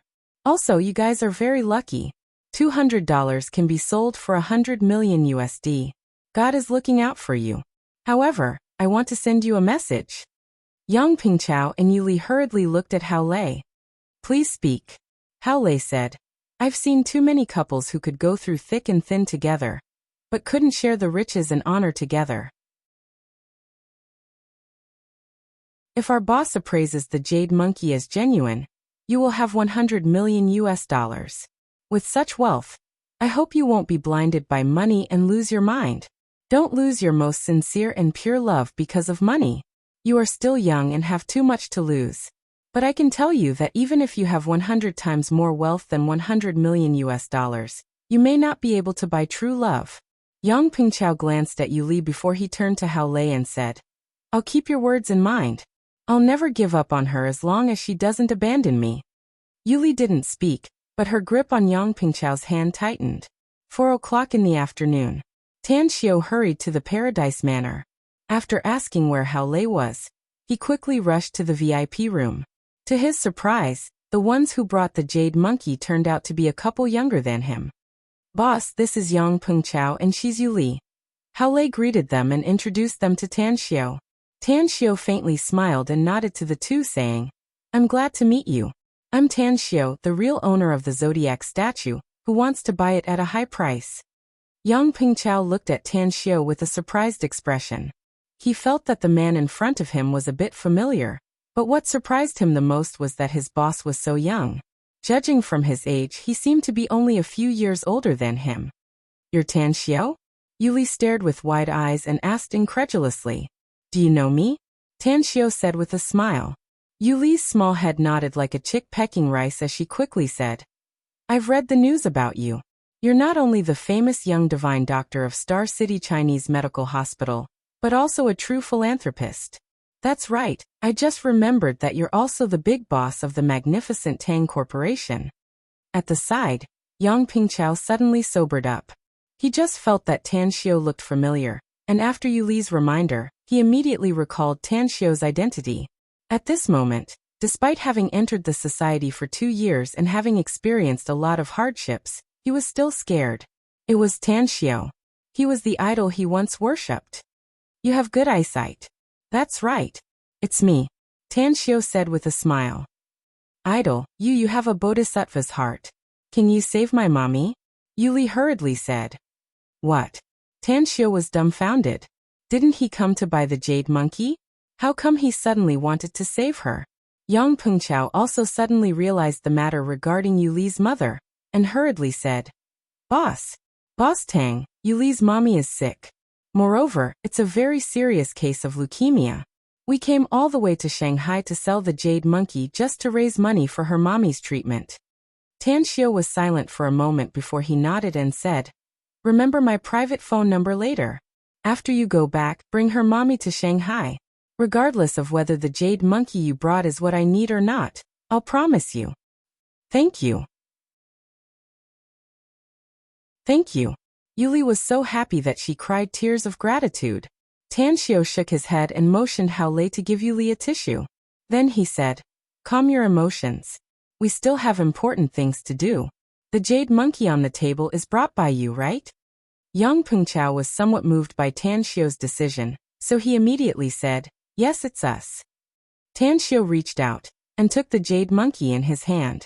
A few seconds later, he was sure that it was one of the 12 zodiac animals he was looking for. Feeling happy, Tan Xiao looked at Hao Lei and said, Give them their bank accounts and transfer 100 million US dollars to them. No need, Boss Tang, said Yang Pengchao quickly. You don't need to give us so much money as long as you can cure Yu Li's mother. 1 million RMB will do. Oh. Tan Xiao looked at Yang Pengchao in surprise and asked, Are you really willing to give up 100 million US dollars? Yang Pengchao hesitated for a moment before he firmly nodded and said, I'm willing to give up as long as you can cure Yu Li's mother. Are you still a student? Asked Tan Xiao. Yang Pengchao shook his head and said, I dropped out of high school and worked in Zheng City for 2 years. Do you know what 100 million US dollars means to you? Asked Tan Xiao. I know, but I'm afraid, said Yang Pengchao bitterly. A smile appeared on Tan Xiao's face as he walked toward Yang Pengchao and smilingly said, Are you interested in working for me in the future? Yang Pengchao was caught off guard by Tan Xiao's 180-degree change of topic. He blankly asked, What do you mean by working for you? I need smart people, but I need real people, said Tan Xiao with a smile. Even if you have 10 billion US dollars, it's worthless in my eyes. But if you have a good character, you'll be worth 10 billion US dollars even if you don't have a penny. So if you agree, I'll give you a chance to have a meteoric rise as long as you're loyal to me in the future.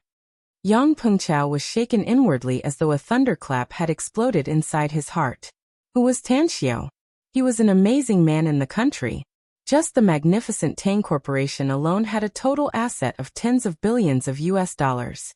Furthermore, Yang Pengchao had checked the details of the Grand Fortune jewelry on the internet. It was also a large jewelry group with tens of billions of US dollars in assets.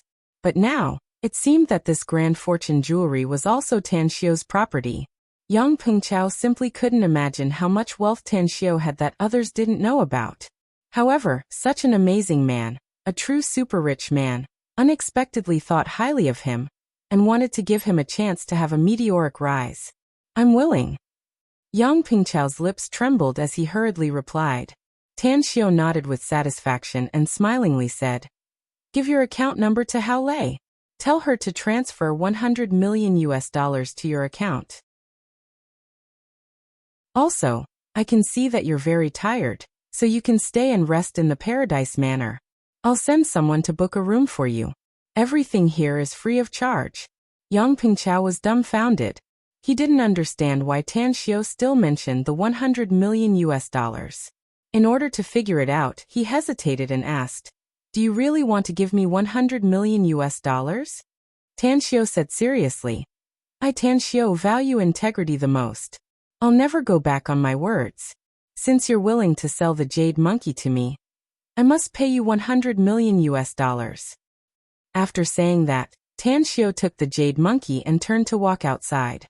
When he went outside, he looked at Hao Lei, who followed him out, and said, "Immediately spread the news that the jade monkey has been found. Because the seller wants to keep it a secret, we can't disclose his identity." Hao Lei respectfully said, "All right." Tan Xiao said, "In addition, since Yu Li's mother is coming to Shanghai to see me for treatment, send someone to go back with them, so that it's convenient to take care of her." Hao Lei smiled and said, "Boss, Qinan has just returned to Shanghai. Why don't you let her go?" Tan Xiao was surprised and said, "Qinan is back? That's fine. Let her take some people, and take good care of the patient on the way." In the VIP lounge, Yang Pengchao felt as though he was dreaming. He felt dizzy for a long time before he muttered to himself, "Today is the most unreal day I've ever had since I was a child. Yu Li tried twisting me. I want to see if I'm dreaming or not."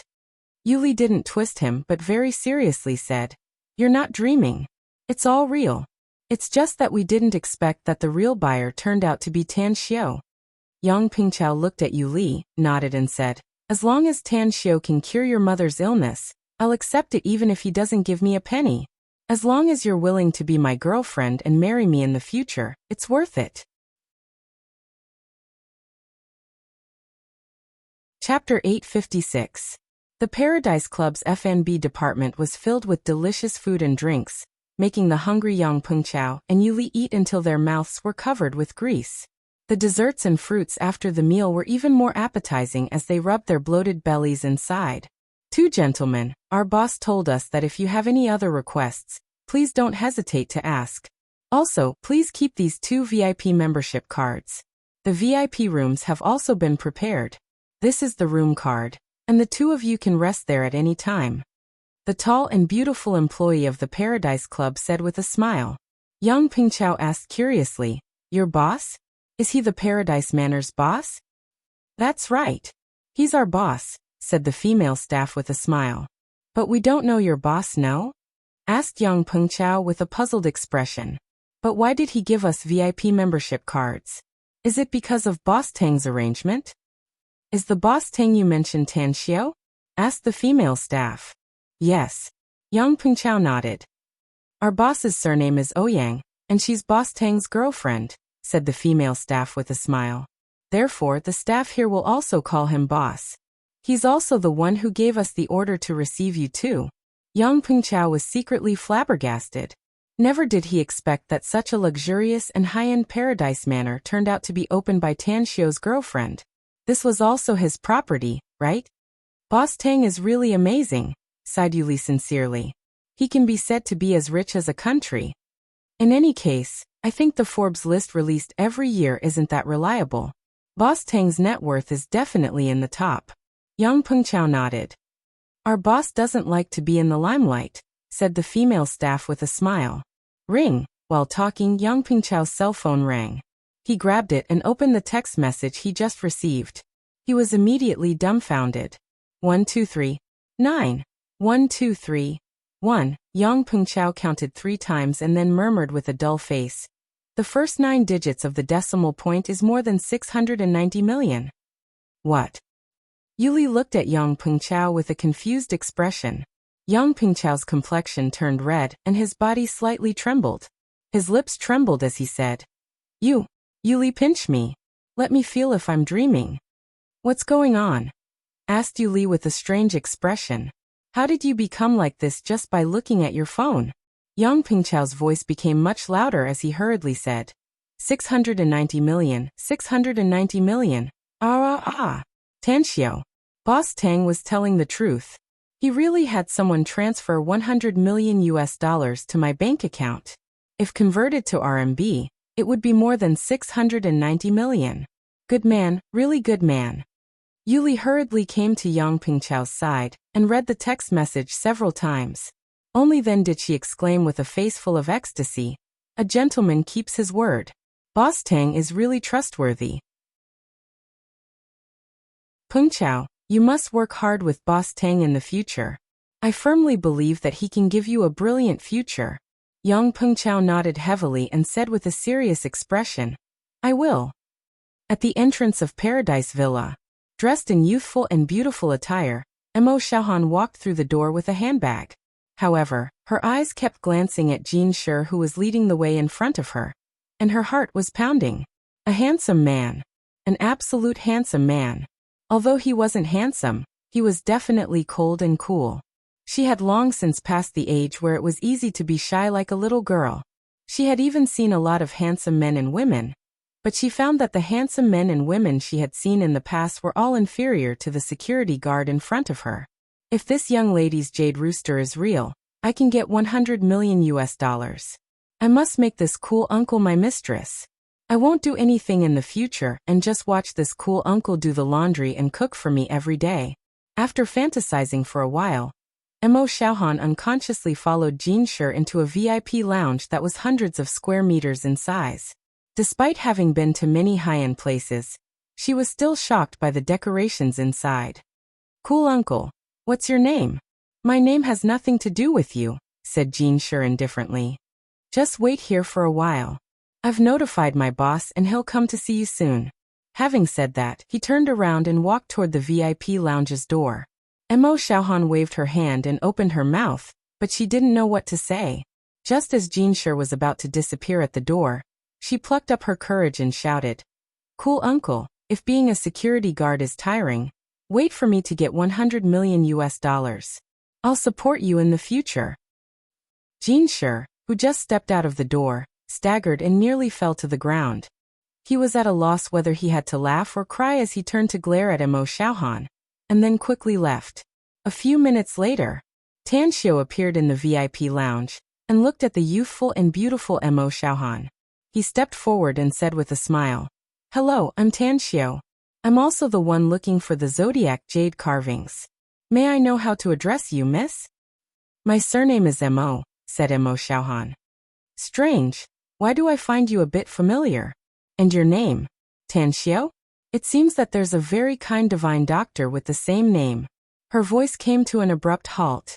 Emo Xiaohan's bright eyes instantly stared with a shocked expression as she exclaimed, I remember. You're that young divine doctor, Tanxiu. That's right, it's me, said Tanxiu with a smile. You're the one who wants to spend $100 million to buy the zodiac jade carvings? Heavens! How can you be so rich? No, that's not right. You're not only going to spend $100 million. You still need 10 zodiac jade carvings. Doesn't that mean you'll have to spend $1 billion? Don't let your imagination run wild, Tanxiu said with a smile. We already know each other, so let's talk about the deal. You said you have a jade rooster. Where is it? Mo Xiaohan gulped down and asked with a bewildered expression. If I really have a jade rooster, will you really give me 100 million US dollars? Yes, I will, Tan Xiao firmly replied. Mo Xiaohan nodded with satisfaction. She then took out a red and lifelike jade rooster from her carry-on bag and handed it to Tan Xiao saying, "This is it." After receiving it and appraising it, Tan Xiao suppressed his joy and nodded. That's right. This is the jade rooster from the set of zodiac jade carvings. Miss Mo, this jade rooster belongs to me from now on. Tell me your bank account number, and I'll send someone to transfer the money to your account right away. All right. Mo Xiaohan suppressed her excitement and immediately nodded to tell Tan Xiao her bank account number. At this moment, Jin Shi, who had just left not long ago, returned and quickly came to Tan Xiao's front and reported, "Boss, another guest who claims to have a zodiac jade carving has arrived. Our men are bringing him here." Tan Xiao's eyes lit up and he quickly said, "Did he say which zodiac jade carving he brought?" I asked. "I heard it's a jade rabbit," said Jin Shi. Tan Xiao nodded with satisfaction. He then turned to look at Mo Xiaohan and said, "Miss Mo, you must have come to Shanghai from another place, right? If you're willing, you can rest in Paradise Manor. During your stay, all expenses will be waived." "Divine Dr. Tang, can you let me have a look at the jade rabbit?" asked Mo Xiaohan quickly. Tan Xiao hesitated for a moment before he nodded and said, "You can have a look. But since you want to see the jade rabbit, you must let the other party know that you're the one who brought the jade rooster. After all, we'll help you keep it a secret if you don't want to disclose your identity." "No problem. I agree." Mo Xiaohan nodded happily. Shortly after, Zhang Moyuan followed the security guards. When he saw Tan Xiao, he recognized Tan Xiao's identity at first glance and greeted Tan Xiao with a bit of excitement and apprehension. "Mr. Zhang, this is the previous owner of the jade rooster," said Tan Xiao with a smile. "If you don't mind, take out the jade rabbit now." Zhang Moyuan nodded to Mo Xiaohan and immediately took out the jade rabbit and handed it to Tan Xiao. Tan Xiao judged that the jade rabbit was also one of the 12 zodiac jade carvings. "Is this what you need, Boss Tang?" "That's right." Tan Xiao nodded. "Then when will you?" asked Zhang Moyuan excitedly. Tan Xiao looked at his hesitant expression and smilingly said, "I understand what you mean. Give me your bank account number and I'll immediately send someone to transfer the money to your account. We've already discussed this transaction with the bank, so the money will be in your account within 2 hours once we transfer the money." "Great! Great!" exclaimed Zhang Moyuan ecstatically. "You can rest assured about the confidentiality issue," said Tan Xiao with a smile. "Also, since the two of you have come from afar, you can rest at our Paradise Manor first. All expenses are free of charge." A hesitant look appeared on Zhang Moyuan's face as he said, "Boss Tang, can I say that I don't need your help to keep it a secret?" "You don't need to keep it a secret?" Tan Xiao was surprised. "Of course. We can even release the news to the reporters and announce your real situation." "Thank you so much," said Zhang Moyuan with all seriousness. "I want the whole country to know that I'm the former owner of the jade rabbit, and I sold it for 100 million US dollars. "No problem." Tang Xiao readily agreed and smilingly asked, "Mr. Zhang, there are very few people who would deliberately publicize their windfall after making a fortune. Can you tell me why you're different from others?" "To tell you the truth, I just want to let those who refuse me, look down on me, and even ridicule me know that I, Zhang Moyuan, am not at a dead end. I, Zhang Moyuan, am not at a dead end. Before I came to Shanghai this time, my company's business was in trouble, and there was a serious problem with the capital chain. I borrowed money from a lot of friends who I thought I had a good relationship with, but everyone avoided me as if I was a plague. Many of their words were very unpleasant to hear. After a while, Tan Xiao finally figured it out and secretly rejoiced. Fortunately, Zhang Moyuan's company was in trouble, and his friends didn't lend him money. Otherwise, it was hard to say whether he would come to Shanghai and sell the jade rabbit to him.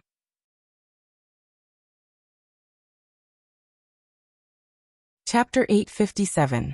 In the evening, the reporters squatting outside the Paradise Manor listlessly glanced at the imposing gate. The peddlers pushing the tricycles were shouting their dishes. Even if they were starving, they didn't have much desire to eat. Not having any news was an endless torment for media people like them.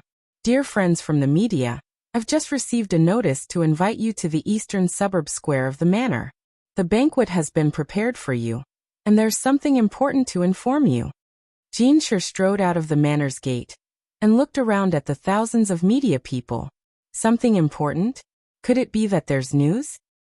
OMG, is the Grand Fortune Jewelry going to break the news? They even prepared a banquet? I never thought I'd be able to eat Paradise Manor's food one day. If it's big news, I'll eat my fill today. Hurry up. We must grab a good seat. The thousands of reporters were excited.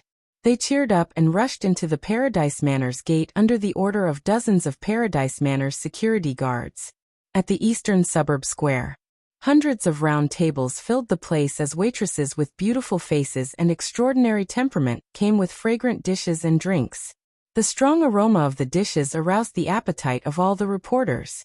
However, as the reporters took their seats, no one moved their chopsticks. All kinds of cameras and cannons began to be fixed and calibrated, all aimed at the temporary half-meter-high platform at the northernmost end.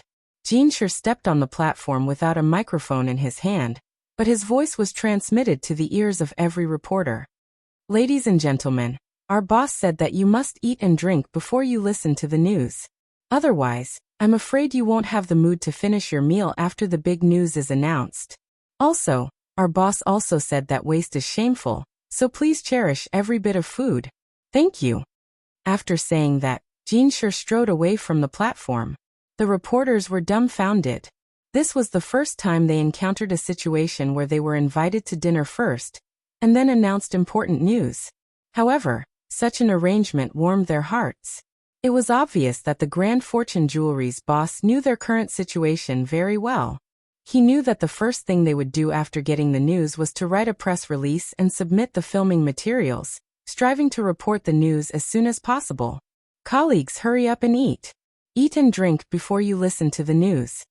A burly reporter at a table roared, then grabbed his chopsticks and wolfed down the food. Under his lead, the tens of millions of reporters ate the meat and drank the tea. However, no one touched the wine on the table. Half an hour later, Hao Lei, followed by 3 waiters carrying trays, came down to the stage. She was wearing a floral skirt with her long, flowing hair, looking particularly dignified and beautiful. She glanced at the crowd with a microphone in her hand and smilingly said, "Ladies and gentlemen, welcome to everyone's presence. I'm Hao Lei, the general manager of Grand Fortune Jewelry. Now I'd like to announce 2 things. The first is that our Grand Fortune Jewelry has welcomed 3 waves of distinguished guests, and the zodiac carvings brought by these 3 waves of distinguished guests are exactly the jade carvings that we're looking for." 3 waves? All the reporters were excited. One of the reporters at the table closest to Hao Lei asked loudly, "President Hao, can you tell us the identities of those VIPs? And what kind of zodiac jade carvings did they send?" Hao Lei smiled and said, "Revealing the identity of the honored guest is the second matter. Now I will show you the zodiac jade carvings they sent over." After saying that, she gestured to the 3 waiters behind her, and they immediately lifted the yellow silk cloth covering the trays. In a flash, all the cameras were aimed at the 3 red and lifelike zodiac jade carvings on the trays. The 3 zodiac jade carvings are the jade monkey, jade rooster, and jade rabbit, said Hao Lei with a smile. Together with the jade dragon and jade tiger in our hands, we now have a complete set of 5 zodiac jade carvings. I hope all the reporters and friends can help us advertise and find the remaining 7 zodiac jade carvings. The flashes kept flashing, and the focus kept hovering on the 3 jade carvings. Hao Lei continued.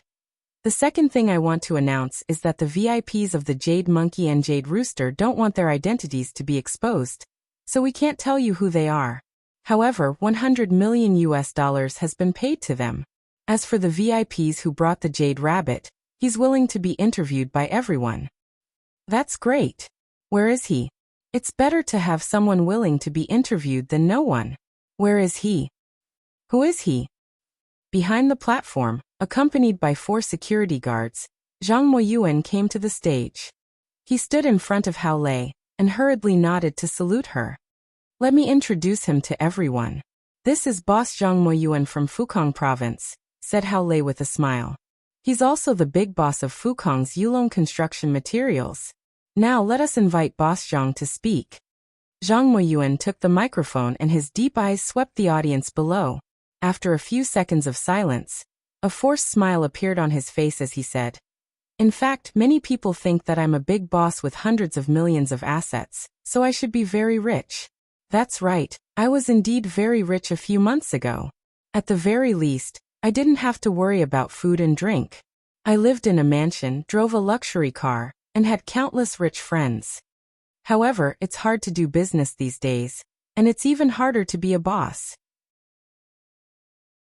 Due to some special unforeseen events, the business of my Yulong Construction Materials Group has shrunk significantly, and there's even a cash flow problem.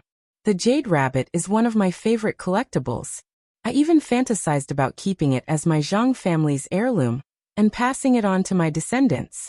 However, I had no choice but to take it out when the company was in trouble. I'll bring it to Shanghai and the Paradise Manor.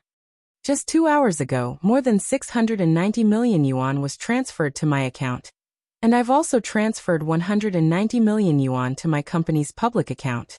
It can be said that Jade Rabbit saved my company, and it was Jade Rabbit who allowed my assets to skyrocket.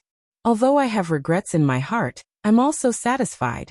This satisfaction comes not only from the income of money, but also from the fact that I know that there's not only one kind of zodiac jade carving in this world, but also 11 other kinds.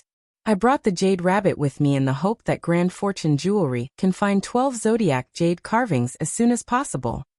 Zhang Moyuan's speech was neither fast nor slow, but at this time, the reporters below were ignited.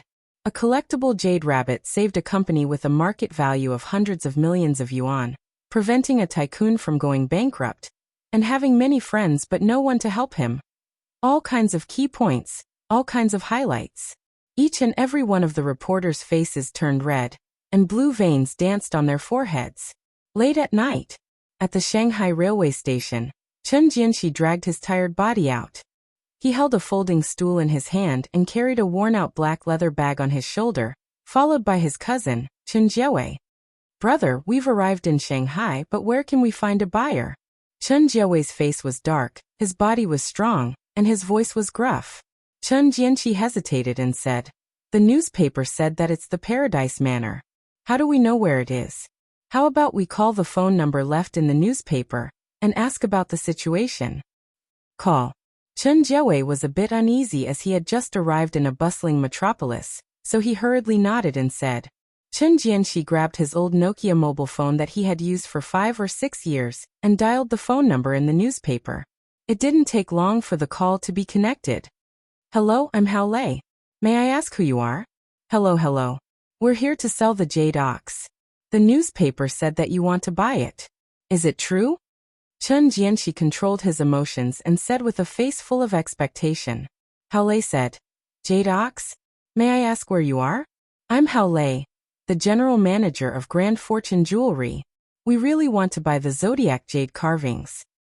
We just arrived in Shanghai and just got out of the train station, said Chen Jianxi. About that. This is our first time coming to Shanghai and we're not familiar with this place, so we don't know where to go. Please tell me which train station it is. I'll immediately send someone. No, I'll personally pick you up, said Hao Lei. Which train station? Isn't it Shanghai train station? Asked Chen Jianxi with a puzzled expression. Hao Lei was at a loss whether she had to cry or laugh. There are several train stations in Shanghai. 40 minutes later, Hao Lei, along with Jin Shi and the others, hurried to the Shanghai train station. After calling them, they finally found Chen Jianxi and Chen Jiawei, who were sitting on a stool and smoking in the square. May I ask which one of you is Mr. Chen Jianxi? Chen Jianxi? Chen Jianxi hurriedly stood up and looked at the dignified and elegant Hao Lei, as well as the burly and imposing Jin Shi's group. He stammered and said, I'm Chen Jianya. You're that Hao Lei manager Hao. Hao Lei stretched out her hand and smilingly said, That's right. I'm Hao Lei, the general manager of Grand Fortune Jewelry. Welcome to Shanghai. Mr. Chun, the car is in the parking lot. Please come with me. Oh, all right. Chen Jianxi blushed and shook hands with Hao Lei. He subconsciously rubbed his hands on his clothes and pulled Chen Jiawei to follow Hao Lei's group to the parking lot. They returned to Paradise Manor. Hao Lei took the two to the VIP lounge and ordered the waiter to prepare the meal. Then she smilingly asked, "You two, you said you brought a jade ox. Please take it out. I need to appraise it. If it's a real jade ox, we're willing to buy it for $100 million. $100 million. Chen Jianxi and Chen Jiawei were instantly excited. After all, such a huge number was simply an astronomical figure for them. Soon after, Chen Jianxi took the jade ox out of his worn-out black leather bag and handed it to Hao Lei, saying, "This is it. It's the Chen family's heirloom. I've been begging my father for a long time, and he finally gave it to me. Manager Hao, you can't deceive us. My son is still waiting for the money to get a wife. My daughter is still waiting for the money to pay for her tuition. If you don't want to pay so much money, you can pay less."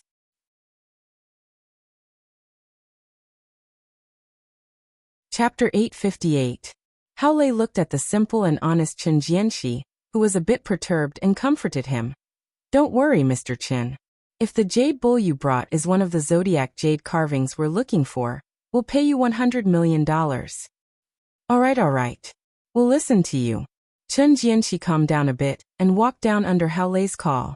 However, just as his buttocks sat on the sofa, he bounced up and said with a bit of panic, Sorry. My clothes are too dirty. I don't want to dirty your sofa. I'll make a stool." After saying that, he walked a few steps to the sofa, opened the stool and directly sat on it. Hao Lei was at a loss whether to cry or laugh as she looked at Chen Jianxi. She was about to speak when she suddenly noticed Tan Xiu's figure outside the door. She immediately went to greet him and said, "This is the Jade Bull boss." Tan Xiu took it and shot a deep look at Chen Jianxi. Then he carefully observed the Jade Bull. After his inspection, he found that this Jade Bull was indeed one of the 12 zodiac jade carvings. It was absolutely genuine. "Take it back, Hao Lei." After handing the Jade Bull to Hao Lei, Tan Xiu strode to Chen Jianxi and said, "If my guess is correct, your uncle Chen Jianxi, right? I'm Tan Xiu, the buyer of this zodiac jade carving. I just appraised it, and the jade bull you brought is indeed what I need. However, it's already early in the morning now, and I'm afraid the bank transfer will have to be done during the day." "I know you. You're that amazing divine doctor," asked Chen Jianxi excitedly. You're really willing to buy it?" "I'll buy it. It's a done deal," said Tan Xiu with a smile. Chen Jianxi excitedly rubbed his hands and said, "Tang, Divine Dr. Tang, $100 million is way too much. Just give us whatever you want. It won't be a problem as long as my son can buy a house and marry a wife, and my daughter can finish college." "Uncle Chen, I Tan Xiu am a man of his word." Tan Xiu shook his head. "The $100 million I've promised is absolutely not less than a penny. How about this? Hand over the jade ox to me first. I'll get someone to transfer 690 million yuan to your account now. As for the rest, I'll give you cash. I don't have an account. I only have a passbook." Chen Jianxi scratched his head and said worriedly. At the side, Chen Jiawei pulled Chen Jianxi and whispered, "Brother Jianxi, the account is in the passbook." Tan Xiu smiled slightly. After learning that the two of them had a bumpy journey today, they were a bit hungry, so he accompanied them to eat and drink some wine. After that, he personally sent the two of them to the luxurious VIP room. Before they left, Tan Xiu even asked someone to measure their figures and prepared 2 sets of clothes for each of them according to their sizes. In the luxurious VIP room, Chen Jiawei stepped on the soft carpet and raised his head to look at the soft crystal lamp. After sighing a few times, he ran to the bedroom and the bathroom to check again, and finally came to the small balcony. A few minutes later, he was dazzled and returned to the living room. He looked at the silent Jianxi Chen sitting on the sofa and excitedly said, "Brother Jianxi, I've made the right choice to follow you this time. It was luxurious and imposing, just like heaven in his dreams. I never thought that I would be able to live in such a luxurious house for the rest of my life." Chun Jianxi frowned and didn't speak, but a worried look flashed in his eyes. Chun Jiawei finally noticed Chun Jianxi's abnormality and asked with a confused expression, "What happened to you, brother Jianxi? Do you think divine Dr. Tang will renege on his debt after taking the jade ox away?" Chun Jianxi hesitated. Ugh! The expression on Chun Jiawei's face froze. After thinking hard for a long time, he said with a bit of panic, "That's right. Why did he take the jade ox away? If he's a swindler, we'll lose everything. Come on, let's go find him now." Chun Jianxi pulled Chun Jiawei and hesitantly said, "Don't go find him first. Let's think about it carefully. I don't think divine Dr. Tang will deceive us. Who is he? He's the famous young divine doctor. His deeds have been reported by many TV stations all over the country, but I'm still a bit worried. How about we give him some money first?" Chun Jiawei nodded. "At least we won't have to worry about money later. That makes sense." Chun Jianxi immediately nodded in agreement. 10 minutes later, when the duo left the VIP suite and looked for Tang Xiu everywhere, Hao Lei appeared in front of them. She handed a black bag to them and smilingly said, "This is 500,000 renminbi in cash. We'll transfer the whole amount to your account, and you'll be paid with cash for the remaining 2 digits. The money will be transferred to your account by noon tomorrow at the latest." 500,000? Chun Jianxi couldn't help but shiver. He quickly unzipped the black leather bag and looked at the half-filled bag full of 100 yuan bills inside. His body trembled. He had never seen so much money in his entire life. But now this money was all his? Suddenly, he seemed to recall something as he looked at Chun Jiawei and said, "We were wrong. Divine Dr. Tang is just like the rumor said. He's a good man, a great philanthropist. He didn't lie to us. He's a man of his word. The two of us were worried before. It's really wrong." Looking at the money, Chun Jiawei's eyes nearly shone. He nodded repeatedly and said, Yes. You're right, brother Jianxi. Divine Dr. Tang really has integrity. He's really a good man." Hao Lei was at a loss whether she had to cry or laugh as she looked at the two men. She then said with a smile, "To be honest, our boss's integrity is really good. I can see that he's very cordial when he sees you. He treats you better than the other VIPs who came to sell the jade carvings. Now, I can understand our boss because he can see the simple and honest nature in you. You two go back and rest first. You can choose to play in Shanghai for a few days or go home after the money is transferred to your account. Our boss told us that all your expenses here will be reimbursed by us." There were several Western-style buildings in the depths of the woods north of Paradise Manor. One of them was recently built and had just been renovated. As the big boss, Ouyang Lulu officially moved in a few days ago. Under the moonlight, Ouyang Lulu slept soundly. Her slight snoring was like the wind blowing outside the window, highlighting the tranquility of the house under the shadow of the dancing leaves. There were 6 jade carvings: jade ox, jade tiger, jade dragon, jade rabbit, jade monkey, and jade rooster. They were neatly placed on the table beside the bed, exuding a hazy luster under the moonlight. Sitting in front of the table, Tan Xiu's eyes were particularly bright as they lingered on each of the zodiac jade carvings.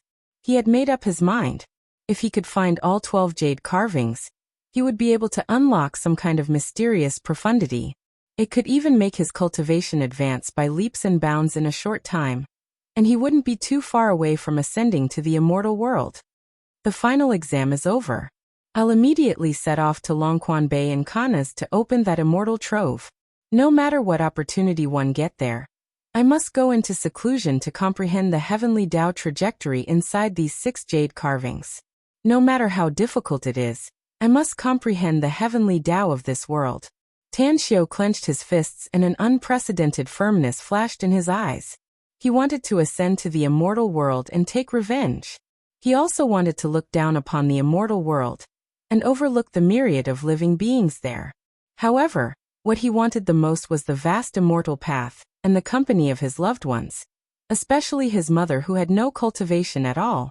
If he left, he must find a way to take her with him.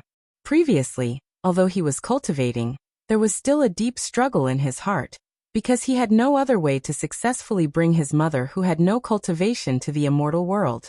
But now, Because of the appearance of the zodiac carvings, he saw the light.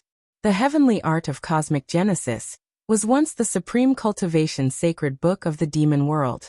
Even the top demon kings and demon sovereigns of the demon world dreamed of getting it. He cultivated this sacred book of the demon path. In the future, he believed that he would become stronger than before, but the drawback was that even if he broke the shackles of this world, he could only leave by himself and couldn't bring his loved ones with him. But now, even if he cultivated the demon path cultivation method, as long as he could comprehend the heavenly Tao of this world, he could use it for himself. At that time, not to mention that he could easily leave and set foot on the immortal world. He could also bring all his loved ones and all the subordinates that he had trained. Even if he wanted to, it would not be a problem to bring the entire human race on Earth to the immortal world. 2 years. If I can't find the remaining 6 jade carvings within 2 years, then even if Yan and Jiqi may have to search every corner of the Earth, I must find the remaining jade carvings, as long as they are still on Earth.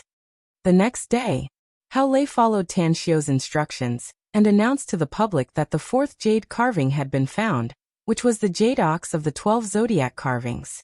However, because the person who sold the jade ox was unwilling to reveal his identity, the Grand Fortune jewelry needed to keep it a secret for him. This news, once again, it grew wings. Through the reporters' scramble to report it and countless media's wantonly propaganda, it was once again known to the people of the whole country. Even because of the power of the media, the news that the Grand Fortune jewelry wanted to buy the zodiac jade carvings with hundreds of millions of US dollars had begun to spread abroad and to various countries. Moreover, the matter was still fermenting. Perhaps it would not take long for it to cause a sensation all over the world. A few days later, Tan Xiu came out of the examination room comfortably. All the subjects had been taken. He was confident that not only could he pass the passing standard, but he could also achieve excellent results. Honk honk. The sound of a car's horn rang from outside the examination building, attracting Tan Xiu's attention. "Handsome, do you want me to give you a ride?" A soft voice, with a bit of a woman's unique sweetness, came from dozens of meters away. Tan Xiu looked over, and suddenly didn't know whether to laugh or cry. In front of the luxurious supercar worth millions of US dollars, Mu Weining was wearing a very beautiful light blue floral skirt, with her flowing black hair and pink sunglasses. Leaning against the front of the car, she looked at Tan Xiu with a smile. That figure, that appearance, it was like a goddess coming out of a painting.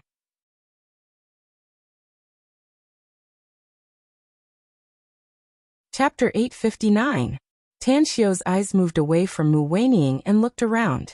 What made him at a loss whether to cry or laugh was that there were many boys and girls around. Even the examinees coming out of the examination building were dazzled by Mu Weining's beauty. "Do you have to be so dazzling, Belle?" Tan Xiu walked forward with a wry smile and shook his head with a sigh. Mu Weining straightened her body and half opened her arms. Her long skirt fluttered and her fragrance filled the air.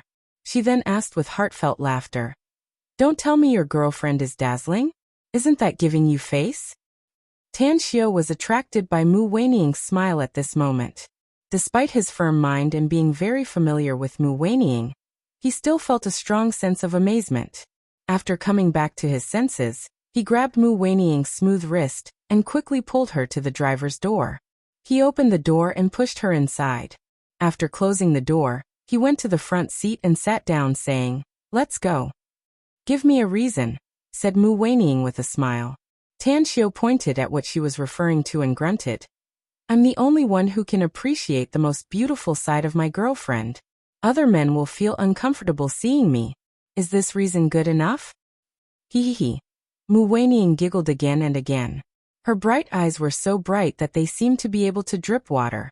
As the car started, she smilingly asked, "Where are we going?" Tan Xiu thought for a while and said, "Since you're dressed up so beautifully today, I'll treat you to a feast. I remember there's a nearby alley selling barbecue skewers. Let's use the sky as our blanket and the ground as our table to enjoy a feast." Pfft. Mu Weining couldn't help but laugh. She rolled her eyes at Tan Xiu with an infinitely charming expression, and then said with a smile, "To celebrate the end of your freshman semester, I'll be the one to arrange it today. I'll treat you to a feast. Let's go to Xiaolinhua Mansion. Seeing that you're so beautiful and sincere, then let's go to Xiaolinhua Mansion, Tan Xiao smilingly said. Ha ha ha. The car and the beauty gradually went away. Countless sorrowful wails came from the onlookers. Some boys even sang, Valentine's Day Without a Lover, loudly to vent the sadness in their hearts. Embroidered Forest Mansion. It was a famous celebrity kitchen in Shanghai. The guests who were able to enjoy the delicacies here were all rich and respectable people. This place was publicly recognized as the most delicious food in Shanghai, but it was also the most expensive place to squander money. Weining, you seem to be very familiar with this place? Tan Xiao asked in surprise as he followed Mu Weining into the embroidered forest Hua Mansion. He watched as she entered the room labeled Emperor's Hall, with familiarity. I've been here twice. Mu Weining chuckled. Tan Xiao smiled and said, rumor has it that the food here is the most expensive place in Shanghai. I didn't expect you to be willing to come here. I've been here twice but I haven't eaten anything here. Mu Weining shook her head. The first time was to look for my father, and that was a few years ago. The second time was when I came here with my best friend. In the end, my best friend happened to see her boyfriend meeting another woman here. Ha ha ha. I think your best friend's boyfriend must be very miserable, Tan Xiao said with a smile. Why do you say that? Mu Weining was surprised. Is your best friend's temper very good? Tan Xiao smiled. Not very good. She's just a punching bag. Mu Weining forced a smile. Do you know why I'm still willing to follow you until now, Tan Xiao? Even if I'm not the only woman you have. Ugh. Tan Xiao secretly regretted his big mouth, but he could only bite the bullet and ask, why? A trace of hidden bitterness could be seen in Mu Weining's eyes as she said, love for you is the most important. This kind of feeling can't be replaced by other things or things. Then there's the issue of the environment. As a matter of fact, women's status has been getting higher and higher since the reform and opening up. But the fact is that everyone still has the blood of men being superior to women flowing in their veins, including me. There's a saying that women also occupy half of the sky. But this statement can't be compared to men are the pillars of the family. Women are weak inside and want to find someone to rely on. This is the crux of the problem. As a matter of fact, I know how much the environment can affect women. For example, Ouyang Lulu and the famous Kongxia. The circle we are in contact with can't be completely confined by the monogamy system. In Hong Kong, Macau, and even Taiwan, there are many powerful people who have more than one wife. Another example is my dad. He does love my mom deeply, but his love for beauties is ingrained in his veins, causing him to have other women besides my mom. The Ouyang family's patriarch is also Ouyang Lulu's father. He also has more than one woman. Even if Ouyang Lulu's mother is very powerful, and I've heard of her name a long time ago, she still can't make Ouyang Lulu's father keep his chastity for her. The bitterness in Mu Weining's mouth turned thicker as she spoke up to there. Tan Xiao took a deep breath as he shook his head and said, if a man loves a woman to the core and can even give up everything for her, he will never fall in love with another woman. Is that so? Mu Weining couldn't help but smile helplessly. Yes, I've seen such a person before, said Tan Xiao in a deep voice. Mu Weining stared blankly and asked in surprise, you've seen him before? Where? Tan Xiao fell into silence. The person he was talking about was himself, even if he had more than one woman now. But he dared to say that if Xue Qingqing hadn't betrayed him in the immortal world, he believed that he would never fall in love with any woman other than Xue Qingqing. They had known each other for thousands of years. He didn't get bored due to the passage of time. Instead, his love for that woman grew stronger and stronger. It was just like a jar of old wine. The longer it was aged, the more mellow and delicious it became. Also, the former immortal Emperor Qing Hun was a paranoid maniac who pursued the path of sentience, and eventually died on the path of sentience. He didn't hesitate to fight against the heavens, the samsara of fate, and the life and death struggle for the sake of his beloved. Even if he was suppressed by the heavenly Tao, ravaged by the thunder tribulation, and invaded by the demons in his heart, he ultimately retained that trace of obsession. It was his wife's face, the name he had been calling out for thousands of years. Mu Weining looked at the silent Tan Xiao and felt a faint pain in her heart. She guessed that Tan Xiao once had a true love, though she couldn't guess what kind of form that love existed in. She was very smart. It could be said that she had a sharp mind. From Tan Xiao's words just now, she could even tell that the person Tan Xiao was talking about was himself. In the end, what was it that changed him? Mu Weining wanted to find out the answer, but she didn't dare to delve into it. Knock knock. Someone knocked on the door and pushed it open. Two young and beautiful waitresses stepped into the room and delivered 2 menus. Tan Xiao was pulled back from his memories.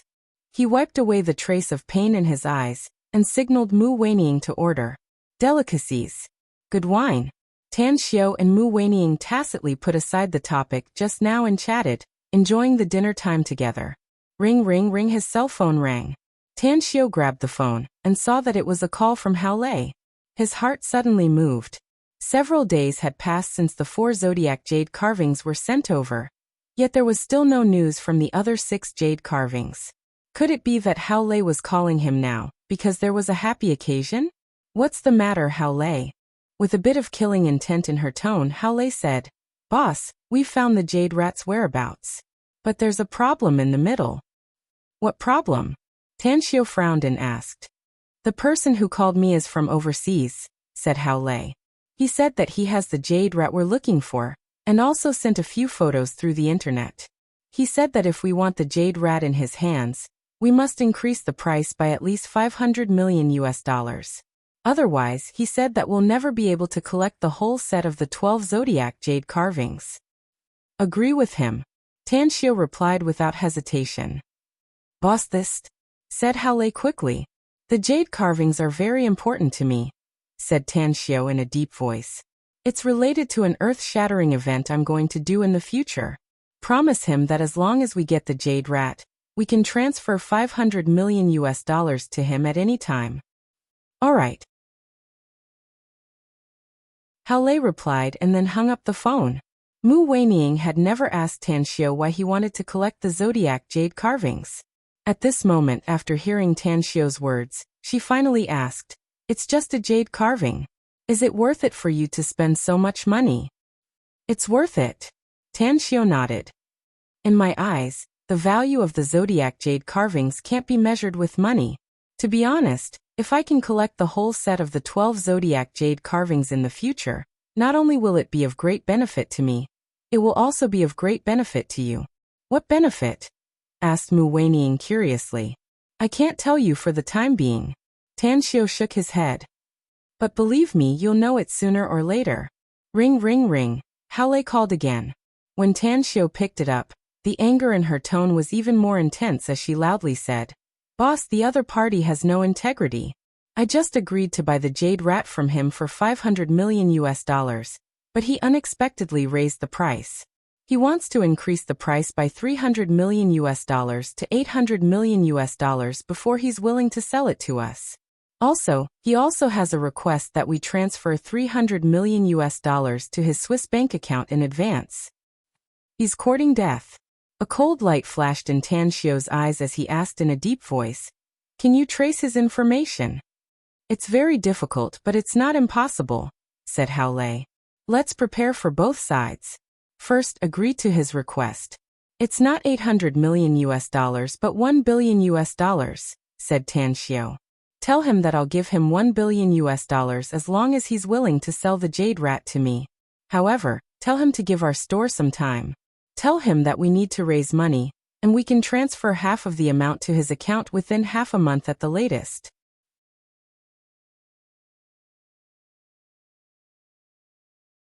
Chapter 860. A wise and far-sighted look flashed in Tan Xiao's eyes as he spoke again. Prepare for the second move. Send someone to track the source of the call, and be sure to find his location. I'll ask someone else to help track it down later. But as long as he's in the mainland, I hope our people will find him first. Understood. Hao Lei replied concisely and directly hung up the phone. Tan Xiao sat at the dining table. Although his expression was calm, killing intent was surging inside his heart. He didn't like being coerced, nor did he like being played by others. The other party was too greedy, and he secretly decided that as long as he found him, he would absolutely make him regret it. Is it because of the zodiac jade carvings? Mu Weining gently put down her chopsticks and asked curiously. That's right. I already know the whereabouts of the jade rat. Tan Xiao nodded and said, but the other party is too greedy. He raised the price and crossed my bottom line. Mu Weining nodded silently. She knew that Tan Xiao was a very easygoing person. He wouldn't have been so angry if the other party hadn't gone too far. Imperial capital. The city made of steel and concrete was a scene of prosperity. It was located in a residential area outside the South Fifth Ring Road, but it was very special. The entire community was heavily guarded with 4 patrol teams patrolling 24 hours a day. All kinds of monitoring equipment weaved the entire community into a 3-dimensional network, monitoring every corner of the community. At the center of the community, surrounded by nearly 3-meter-high walls, there was only a seemingly ordinary 3-story building inside. For outsiders, this small building was the property office area, but it was full of mystery for the ability users and their families of the Special Abilities Bureau. Only special ability users could enter it. Basement 4. Aquababe was holding a satellite phone and constantly pacing back and forth outside the training room. She had just pressed the doorbell, but there was no answer. Duan Mulin, who was training inside, didn't come out. What are you doing, Aquababe? Electro Lady leisurely strolled over with a cup of green tea in her hand. However, her complexion was faintly pale, and her black training clothes were soaked through. The wet clothes stuck to her body and vividly displayed her voluptuous figure. Tan Xiao called and said he's looking for the chief, said Aquababe with a forced smile. But when I rang the doorbell, I didn't get any answer. Did you forget that our chief likes to wear a headset during training? Electro Lady laughed. If you want him to know that you're looking for him, you have to keep pressing the doorbell. Every 10 minutes, the director will take off his headset. Aquababe was taken aback and quickly nodded. Finally, the heavy metal door slowly opened. Duan Mulin, who was sweating profusely, wiped his wet hair with a white towel and asked, "What's the matter?" Aquababe hurriedly handed over the satellite phone and said, "Chief, Tan Xiao is calling you. He said that he has something important to ask for your help." Tan Xiao? Duan Mulin grabbed his phone, found the number on it, and dialed it back. After a few seconds, the call was connected. Tan Xiao, are you looking for me? Senior Duanmu, I have something I need your help with. Speak. Well, it's like this. A strange expression appeared on Duan Mulin's face during the conversation as he said, "It turns out that you're also the big boss behind the Grand Fortune jewelry. It turns out that you're also the culprit behind the recent uproar of a treasure hunt worth hundreds of millions of dollars. However, I really want to know what exactly those zodiac jade carvings are. To think that they're worth you spending so much effort to find them." "The zodiac jade carvings are of no use to ordinary people," said Tan Xiao. "They don't have the slightest use even for ability users like you. But for me they're a big help. You should have heard some things about martial cultivators. For us martial cultivators, the further we cultivate, the more difficult it is. It is really difficult to break through to the next level. Therefore, I need the zodiac jade carvings for me to comprehend the mysteries inside, and strive to break through to a higher level as soon as possible." Duan Mulin suddenly understood and nodded. "I've indeed heard about it. All right, I promise you. I'll immediately contact the person in charge of the National Intelligence Department. As long as he's in our country, I'm sure I'll be able to find him soon. But if he's really abroad, I'll need to ask my superiors for instructions. I can activate the Skynet foreign intelligence system if I can get an approval." "Thank you, Senior Duanmu. I'll be waiting for your news." After thanking him, Tan Xiao directly hung up the phone. Duan Mulin threw the satellite phone to Aquababe and quickly issued a series of orders. Macau. Inside one of the luxurious suites on the 24th floor of the Conrad Hotel, 5 black-robed old men exuding a gloomy aura were sitting cross-legged in a circle. In the middle of them was a small round table with a diameter of 1 meter. The whole table was scarlet red with a lifelike carving of a jade rat. The inside of the table was like surging magma, exuding a blurred luster. Not far away, on the sofa against the wall, A lazy-looking young man with white hair was holding a crystal glass in his hand, swirling the scarlet red wine inside. On the coffee table in front of him, there were 10 mobile phones. 2 of the phones had their batteries removed, and the SIM cards had also been removed. Will the other party give us $1 billion, young master? A petite and beautiful woman, who looked about 26 or 27 years old, stood neatly beside the white-haired young man. A thoughtful look flashed in her eyes as she asked softly, "The zodiac carvings contain enormous energy. I thought there's only one of them in the world, but I didn't expect there to be 12 of them," sneered the white-haired young man. The behind-the-scenes boss of the Grand Fortune Jewelry has probably found the problem inside the zodiac jade carvings, so he's going to such great lengths to find them. I can't guess why he wants to find the whole set of zodiac jade carvings, but I think it's definitely of great use. They can't find all of them, said the petite woman softly. They're trying their best to find them just to prepare for us. What do you plan to do next? Are you going to Demonic City now and snatch the 6 jade carvings they got? The white-haired young man crooked his finger, and the petite woman immediately came to him. She then sat on his lap and pressed her head against his thigh. The white-haired young man stroked her soft long hair, but his eyes were particularly indifferent. Now, there's no hurry. They only got 6 jade carvings now. I need to wait for them to find more jade carvings, and then snatch them. Then I don't understand.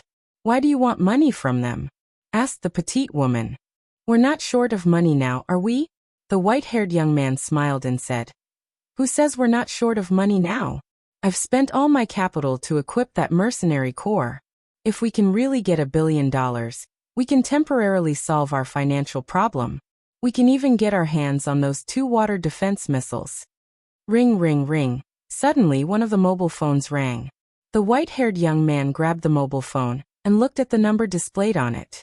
A smile appeared on the corner of his mouth as he picked it up and smilingly said, What's up? As general manager, How made a decision? $1 billion.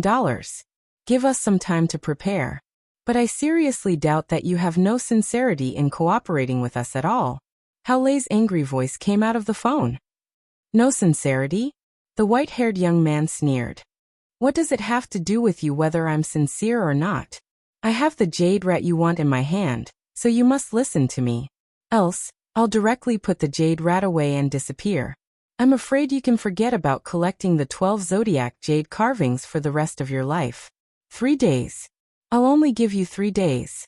If I don't see the money within 3 days, just forget that I've never contacted you. Wait a minute. Hao Lei called out. Our Grand Fortune Jewelry is rich, but we spent a lot of money to buy 2 big jade raw materials some time ago. We don't have that much money now. The 3 days you gave me is too short. I need to find a way to raise the money. I need time. The white-haired young man was silent for a moment and resolutely said, 5 days. I'll give you 2 more days. Don't bargain with me anymore. If you haven't transferred the deposit to my account within 5 days, we'll have no more business with each other. All right. Hao Lei replied and then said, But I don't trust you, so I want to see if the jade rat is what we need. The white-haired young man sneered. Don't worry. Since I want to earn this money, I'll naturally satisfy some of your wishes. Wait for me for 10 minutes. I'll let you see the jade rat through an online video call 10 minutes later. It's a deal. Having said that, Hao Lei directly hung up the phone. Time fleeted by. 2 days passed in the blink of an eye. Aside from the jade rat, Tan Xiao, who was in Shanghai, still had no news about the other 5 zodiac jade carvings.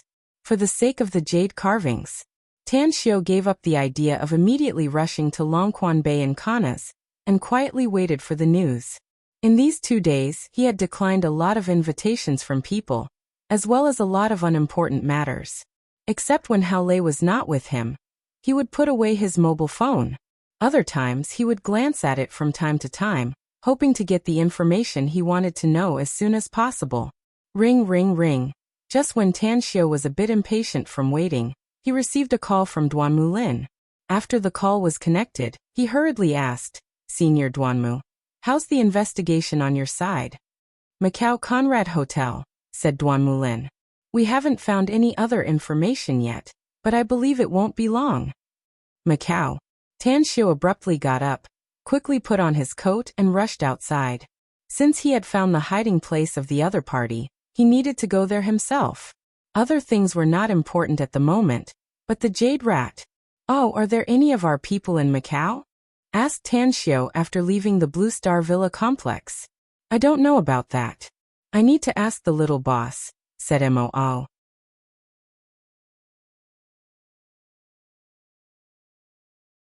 Chapter 861. After contacting Gu Xiaoxue, Tan Xiu learned that there were indeed people from the Everlasting Feast Hall in Macau. To be precise, it was a branch of the Everlasting Feast Hall that had recently opened in Macau. It was Hu Jiwu. He was the general manager of the Everlasting Feast Hall's branch in Macau, and the person in charge of the intelligence network in Macau. He was only in his early 30s, yet he had done several sensational things in the mercenary and assassin world. He looked gentle like a weak scholar, but those who knew him well knew that he was definitely a ruthless and merciless person who killed people like scything flax. Jin, how's the medicinal herbs issue? Inside the branch office, Hu Jiwu stood in front of the floor-to-ceiling window with a solemn expression, and asked a young man with his back facing him. The young man looked to be in his late 20s with a protruding mouth and monkey cheeks. His eyes gleamed with shrewdness. Upon hearing Hu Jiwu's question, he nodded and said, I've used all your money to buy medicinal herbs, manager. It's just that the price of precious medicinal herbs is very high nowadays, so the quantity I bought is very small. Hu Jiwu nodded and said, no matter how many there are, send them to Jingmen Island as soon as possible. The earlier we get the medicinal pills, the earlier we can break through to the mid-stage of foundation establishment. Understood. The young man hurriedly nodded and complied. Ring, ring, ring. 2 mobile phones were placed on the table, and one of them suddenly rang. Hu Jiwu stared blankly and his complexion suddenly changed. He had 2 mobile phone numbers. The other one was his private number, and the one that rang was the Everlasting Feast Hall's mission number. Every time this phone rang, it meant that there was an important mission. After the call was connected, Hu Jiwu said in a deep voice, Hu Jiwu speaking. I'm Tan Xiu. Tan Xiu's voice came out of the phone. Upon hearing the name, Hu Jiwu's expression immediately changed and he respectfully said, Are you looking for me, boss? Yes. Are you in Macau? Tan Xiu said. There's something important I need you to do. Please tell me, boss. Hu Jiwu respectfully said. Tan Xiu told him the whole story and finally said in a deep voice, Send some people to closely monitor the Conrad Hotel. Record anyone who comes in and out. If you find any suspicious people, keep a close watch on them. In addition, a group of people from the headquarters in Jingmen Island will rush over at the fastest speed. When the time comes, you will send some people to assist them and monitor all the exit channels in Macau. Once the identity of the other party is determined, lock on the target at the fastest speed and make sure they stay. Yes, I'll do it right away. Hu Jiwu realized the seriousness of the matter and replied with a solemn expression. After hanging up the phone, he immediately stopped the young man and said in a deep voice, Jin, let's put aside the medicinal herbs first. There's something important we need to do now. Jin asked, Was it the big boss who just called you?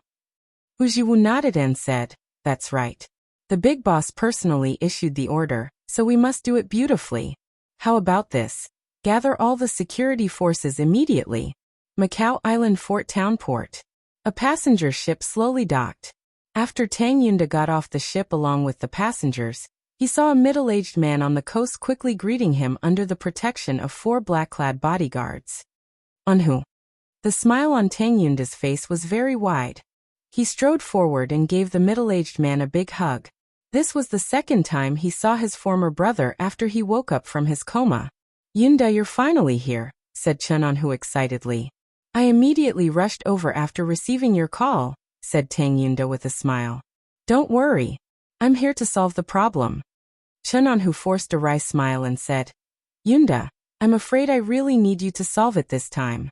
The other party's background is very big. The Zhao family in the imperial capital is behind them, and those experts are from abroad.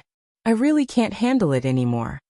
Tang Yunda patted his shoulder and said, I brought a lot of people with me this time. In order not to be noticed by the other party, they have come to Macau through other means. Let's go. I found some suspicious people in the vicinity before I got off the ship. Chenonhu's expression slightly changed as he nodded and said, Let's go. An hour later. Macau, Island Palace Garden, Tongxia District. This was the most luxurious villa area in the entire Macau, and the people who could live here were either rich or respectable. There were a total of 100 villas, covering an enormous area. Each villa was located in an extremely hidden location, and the distance between them and other villas was also very far. On the second floor of Villa A058, Tang Yunda and Chenonhu were sitting in the study room on the second floor. Both of them didn't look too good. They didn't even have the mood to taste the fragrant tea that filled the room. Anhu, tell us the specific situation. Chenonhu nodded and said, The one who's going against us this time is the Zhang family of Macau.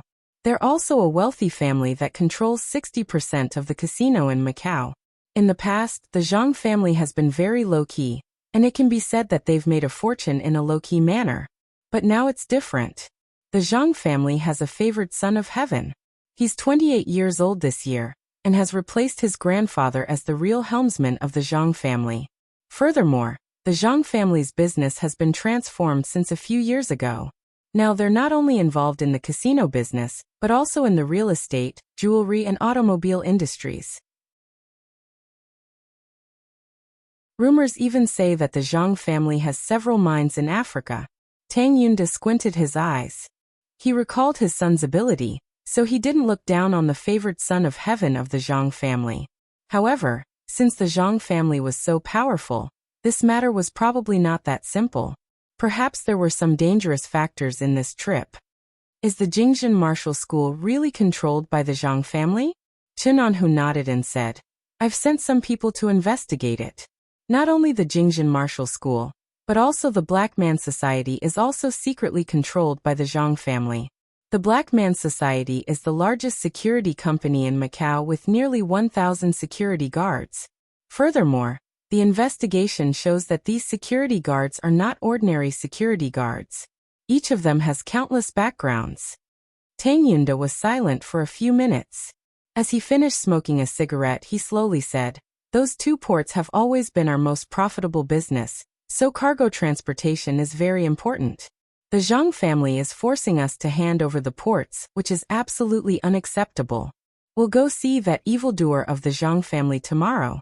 If he's really that strong, I can only ask for external help. Chenonhu stared blankly and asked with a confused expression, Ask for external help? What do you mean? Tang Yunda forced a smile and said, I'm looking for help. Chenonhu suddenly understood and nodded. If the Tang family comes forward, we can suppress the Zhangs. I believe the Zhangs won't dare to go against your Tang family for the sake of those two ports. Tang Yunda shook his head and said, It's not the Tang family. It's my son. Chenonhu was dumbfounded. He was at a loss whether he had to cry or laugh as he said, Brother Yunda, you want to ask your son for help? Are you kidding me? Even if his business in the mainland is very good, he can't extend his hand to Macau, can he? I know my son, said Tang Yunda. Even if we can't solve it, he can easily do it. Chenonhu shook his head and let out a non-committal smile. He had heard from Tang Yunda that Tan Xiu had founded the magnificent Tang Corporation with his own ability at a young age. Now, the entire magnificent Tang Corporation had developed rapidly and was catching up with those large domestic enterprises. However, it was likely that the Tang family wouldn't be able to extend their hands to Macau. Tang Xiu alone wouldn't be able to do so. Late at night, in a presidential suite on the 24th floor of the Conrad Hotel, a white-haired young man was sleeping soundly on the big bed with two blonde foreign girls in his arms. In the living room outside the bedroom, 5 black-robed old men were sitting cross-legged around a small round table like old monks in meditation.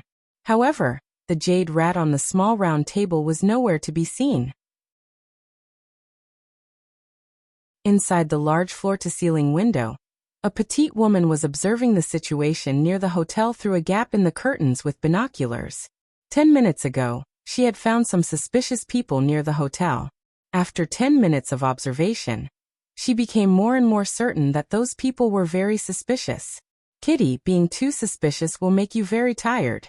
If you want to live safely, the most important thing is to have your own strength. If you have the time to observe the outside, you might as well go back to your room and cultivate. A black-robed old man sitting cross-legged suddenly opened his eyes and said. The petite woman turned around, put down the binoculars and said, "No matter how strong I am, I can't guarantee young master's safety if I can't detect the danger in time. Besides, you're here. Even if I'm very weak, I can still make you prepare for defense as long as I can detect the danger in advance." The black-robed old man shook his head. The 5 of them had raised this child, so they naturally knew what she was thinking. Even if their young master was fond of beauties and often fooled around, she still put her heart on him. She even stubbornly believed that she could become their young master's woman one day. What a pity! The 5 of them were perfectly aware that unless their young master could become the ruler of the Darkness clan, he must never fall in love with any woman, let alone marry any woman. Go back to your room and rest. The black-robed old man closed his eyes again and slowly said. The petite woman shook her head and said, "There's a situation near the hotel. I must monitor it." The black-robed old man opened his eyes again and said with a frown, "You said there's a situation near the hotel? What situation?" The petite woman said, 10 minutes ago, I used the binoculars to observe and found a few suspicious people. After 10 minutes of observation, I found at least 6 people near the hotel without any target or anything. They are like intelligence agents, monitoring everyone going in and out of the hotel. One of them was even hiding in the car, as if he was recording something. The black-robed old man floated up and quickly came to the window, looking outside through the curtain gap. His eyes flickered as he calmly observed for a few minutes. Then he indifferently said, "Go wake up the young master. We'll move immediately." The petite woman whispered, "Young master hates it when people disturb him while he's sleeping. Besides, those people's target may not be us. Why don't we wait and see?"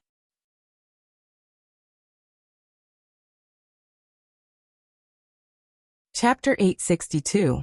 The black-robed old man shook his head indifferently and said, "We just arrived in Macau and don't know much about the situation here. Many powerful characters have emerged here ever since Macau returned to China. Hence, we must eliminate any dangerous factors. We must evacuate." The petite woman thought for a while and nodded. She then came to the master bedroom's door and knocked on it. "We need to move now, young master." In the bedroom, the white-haired youth opened his eyes, and a trace of anger flashed in his eyes. He immediately got off the bed and put on his clothes. He didn't even look at the 2 blonde beauties who were still sleeping like dead pigs. After opening the door and walking out, he asked, "What happened? Why did you move so late at night?" "There are some suspicious people near this hotel," said the petite woman. "We haven't figured out their purpose yet, but we'd better move to a safer place immediately to prevent any accidents. I'll immediately contact the people at safety station number 2 to greet you as long as you agree." A chilling light flashed in the white-haired youth's eyes and he asked in a deep voice, "Do you suspect that those suspicious people are from the Grand Fortune Jewelry? If their target is not us, then they shouldn't be from the Grand Fortune Jewelry," said the petite woman. "But if they're monitoring us, then apart from the Grand Fortune Jewelry's people, there's only your brother's people." The white-haired youth snorted coldly and said, "It's impossible for the Grand Fortune Jewelry to have such a powerful intelligence network. They can lock our position just by relying on my phone calls. It seems that my good big brother is really eager to make trouble. Let's go and leave this place." A few minutes later, a group of 7 people left the hotel. They didn't leave through the normal passage, but quietly jumped from a secret corner of the hotel and disappeared into the garden behind. Half a minute after they left, a ghostly figure silently appeared and chased in the direction they had left. Just half a minute later, the ghostly figure suddenly stopped at the edge of the garden. To be precise, it was blocked by a black mist that was spreading toward the surroundings. Someone from the Dark Shaman clan?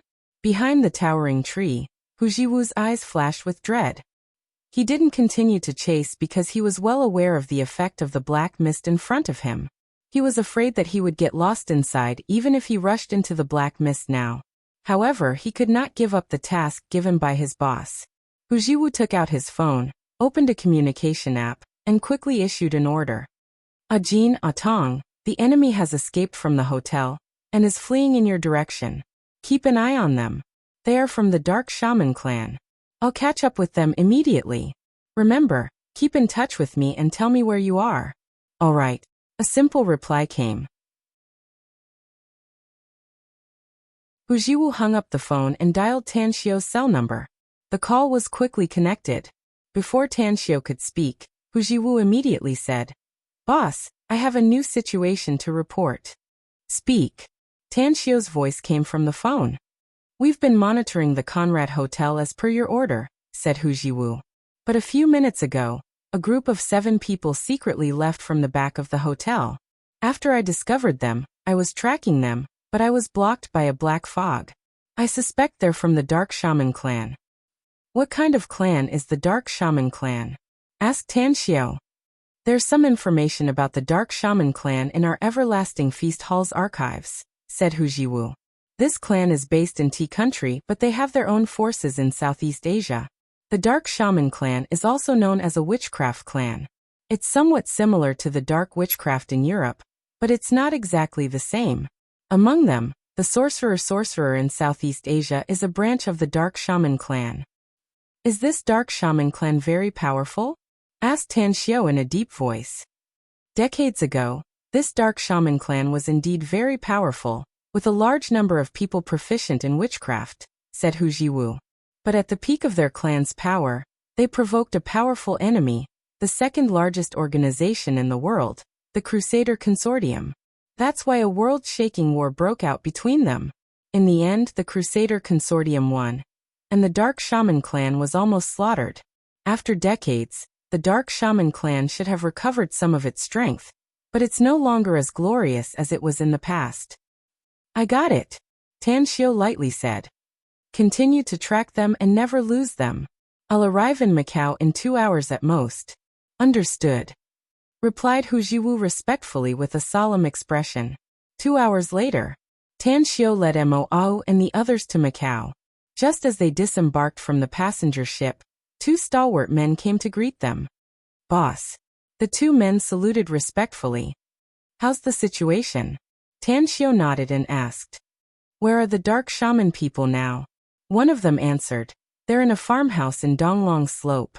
Captain Hu has taken some men to seal off the place and is waiting for you, boss." "Let's go," said Tan Xiu. Donglong Slope, fishing village farmhouse. Inside a dimly lit house, a white-haired youth's face was frosty and his eyes gleamed with hostility. Behind him, apart from the 5 silent black-robed old men, there was only the petite woman. Creak. The door was pushed open and a skinny middle-aged man entered. He quickly closed the door from the inside and reported in a low voice, "Young master, it has been confirmed that the other party has a total of 6 people scattered around the farmhouse. But, I don't like people who stutter. Continue." The white-haired youth coldly snorted. "Understood." The skinny middle-aged man said, "But I suspect that the other party has more than 6 people. Further, I can tell from their movements that they are experts, at least not worse than ordinary martial arts grandmasters." The white-haired youth's pupils shrunk and he incredulously said, 6 experts who are not worse than martial arts grandmasters? Is this the number on the surface?" The skinny middle-aged man nodded and said, "That's right. They are very fast and very vigilant. I deliberately sent some people to patrol outside, but they can easily avoid them. When the patrols I sent out leave, they will silently appear again." The white-haired youth clenched his fists and said in a heavy tone, "My good big brother really thinks highly of me." He didn't hesitate to pay such a huge price to find so many experts just for the true witchcraft scripture and the heritage pearl in my hands. However, it's just that he didn't expect me to impart the true solution of witchcraft to all of you 8 years ago, causing your strength to increase greatly. Not to mention 6 martial Dao masters. Even if there were 60 of them, they would be able to kill all of them here." The petite woman quickly asked, "Young master, what should we do next?" Go out and kill them now. Or, the white-haired youth was silent for more than 10 seconds. As the killing intent in his eyes slowly faded away, he shook his head and said, "Now is not the time to shed all pretense of cordiality with him. I need to make a deal with the Grand Fortune Jewelry first. At the very least, he had to get the first sum of money first before dealing with these people. Come on, let's leave this place and go to the third safety station." The skinny middle-aged man hurriedly asked, "Young master, what about the people outside?" The white-haired young man narrowed his eyes and sized him up before asking, "Do the people you've trained outside know about your identity?" The skinny middle-aged man shook his head and said, "They don't know." The white-haired youth said coldly, "Since they don't know, then let them stay here to attract the attention of those people. Keep in mind that I gave you your life, so you must be absolutely loyal to me. You know the consequences if you lie to me on this matter. I can assure you that those people I've trained outside really don't know my true identity," said the skinny middle-aged man hurriedly. "They're just tools I've trained to amass wealth." The white-haired youth nodded and said, "Lead the way." "Please follow me, young master," said the skinny middle-aged man hurriedly. Shortly after, they passed through 2 secret doors inside under the guidance of the skinny middle-aged man, and entered a room with sundries. A pair of scissors in the pile of sundries was slowly turned, and a hole suddenly appeared on the dirty and messy wall. As time passed by, the hole became bigger and bigger, and eventually formed a door. "Young master, go down the rope. There's an underground passage 5 meters down there. We can leave the Nongjia house through this underground passage and appear on the side of the underground river nearby," said the skinny middle-aged man in a low voice. "Let's go." The white-haired youth made a gesture to the petite woman, who immediately grabbed the rope and quickly went down. In just a short while, all 8 of them went down. The cracked wall also slowly closed after they all went down. It was impossible to see any clues from the outside. At the periphery of the Agricola, Wuxia never thought that there would be an underground passage here. He had brought more than a dozen experts of the everlasting feast hall, yet none of them had left. Time fleeted by. When 4 black SUVs came from a distance and stopped at the entrance of the Agricola, dozens of stalwart men rushed out of the manor. Each and every one of them looked extremely fierce with knives and sticks in their hands. The burly man, who was the leader, glared at Tang Xiu and the others who came down from the car like a tiger watching its prey. "Boss!" Wuxia, along with Ajin, appeared in front of Tan Xiu and respectfully greeted him. "Where are they?" asked Tan Xiu. "Are they inside?" Wuxia asked. "We tracked them all the way here." The group of 7 people entered a row of houses inside the Agricola. "We've guarded the entire Agricola, but they haven't left yet." Tan Xiu nodded in response. He then looked at the leader of the stalwart men and said in a deep voice, "Go tell the people inside to come out." The stalwart man vigilantly looked at Tan Xiu and the others and asked in a deep voice, "Who are you? I don't know what you mean." "You're tuning in to the Li Mei's Wuxia Whispers YouTube channel. We're so grateful for your support, and don't forget to subscribe to join us on this incredible journey through captivating stories. Your generosity through donations truly makes a world of difference, as it's the primary source of revenue that allows me to expand and enhance this channel for you. Thank you from the bottom of my heart for being a part of this adventure.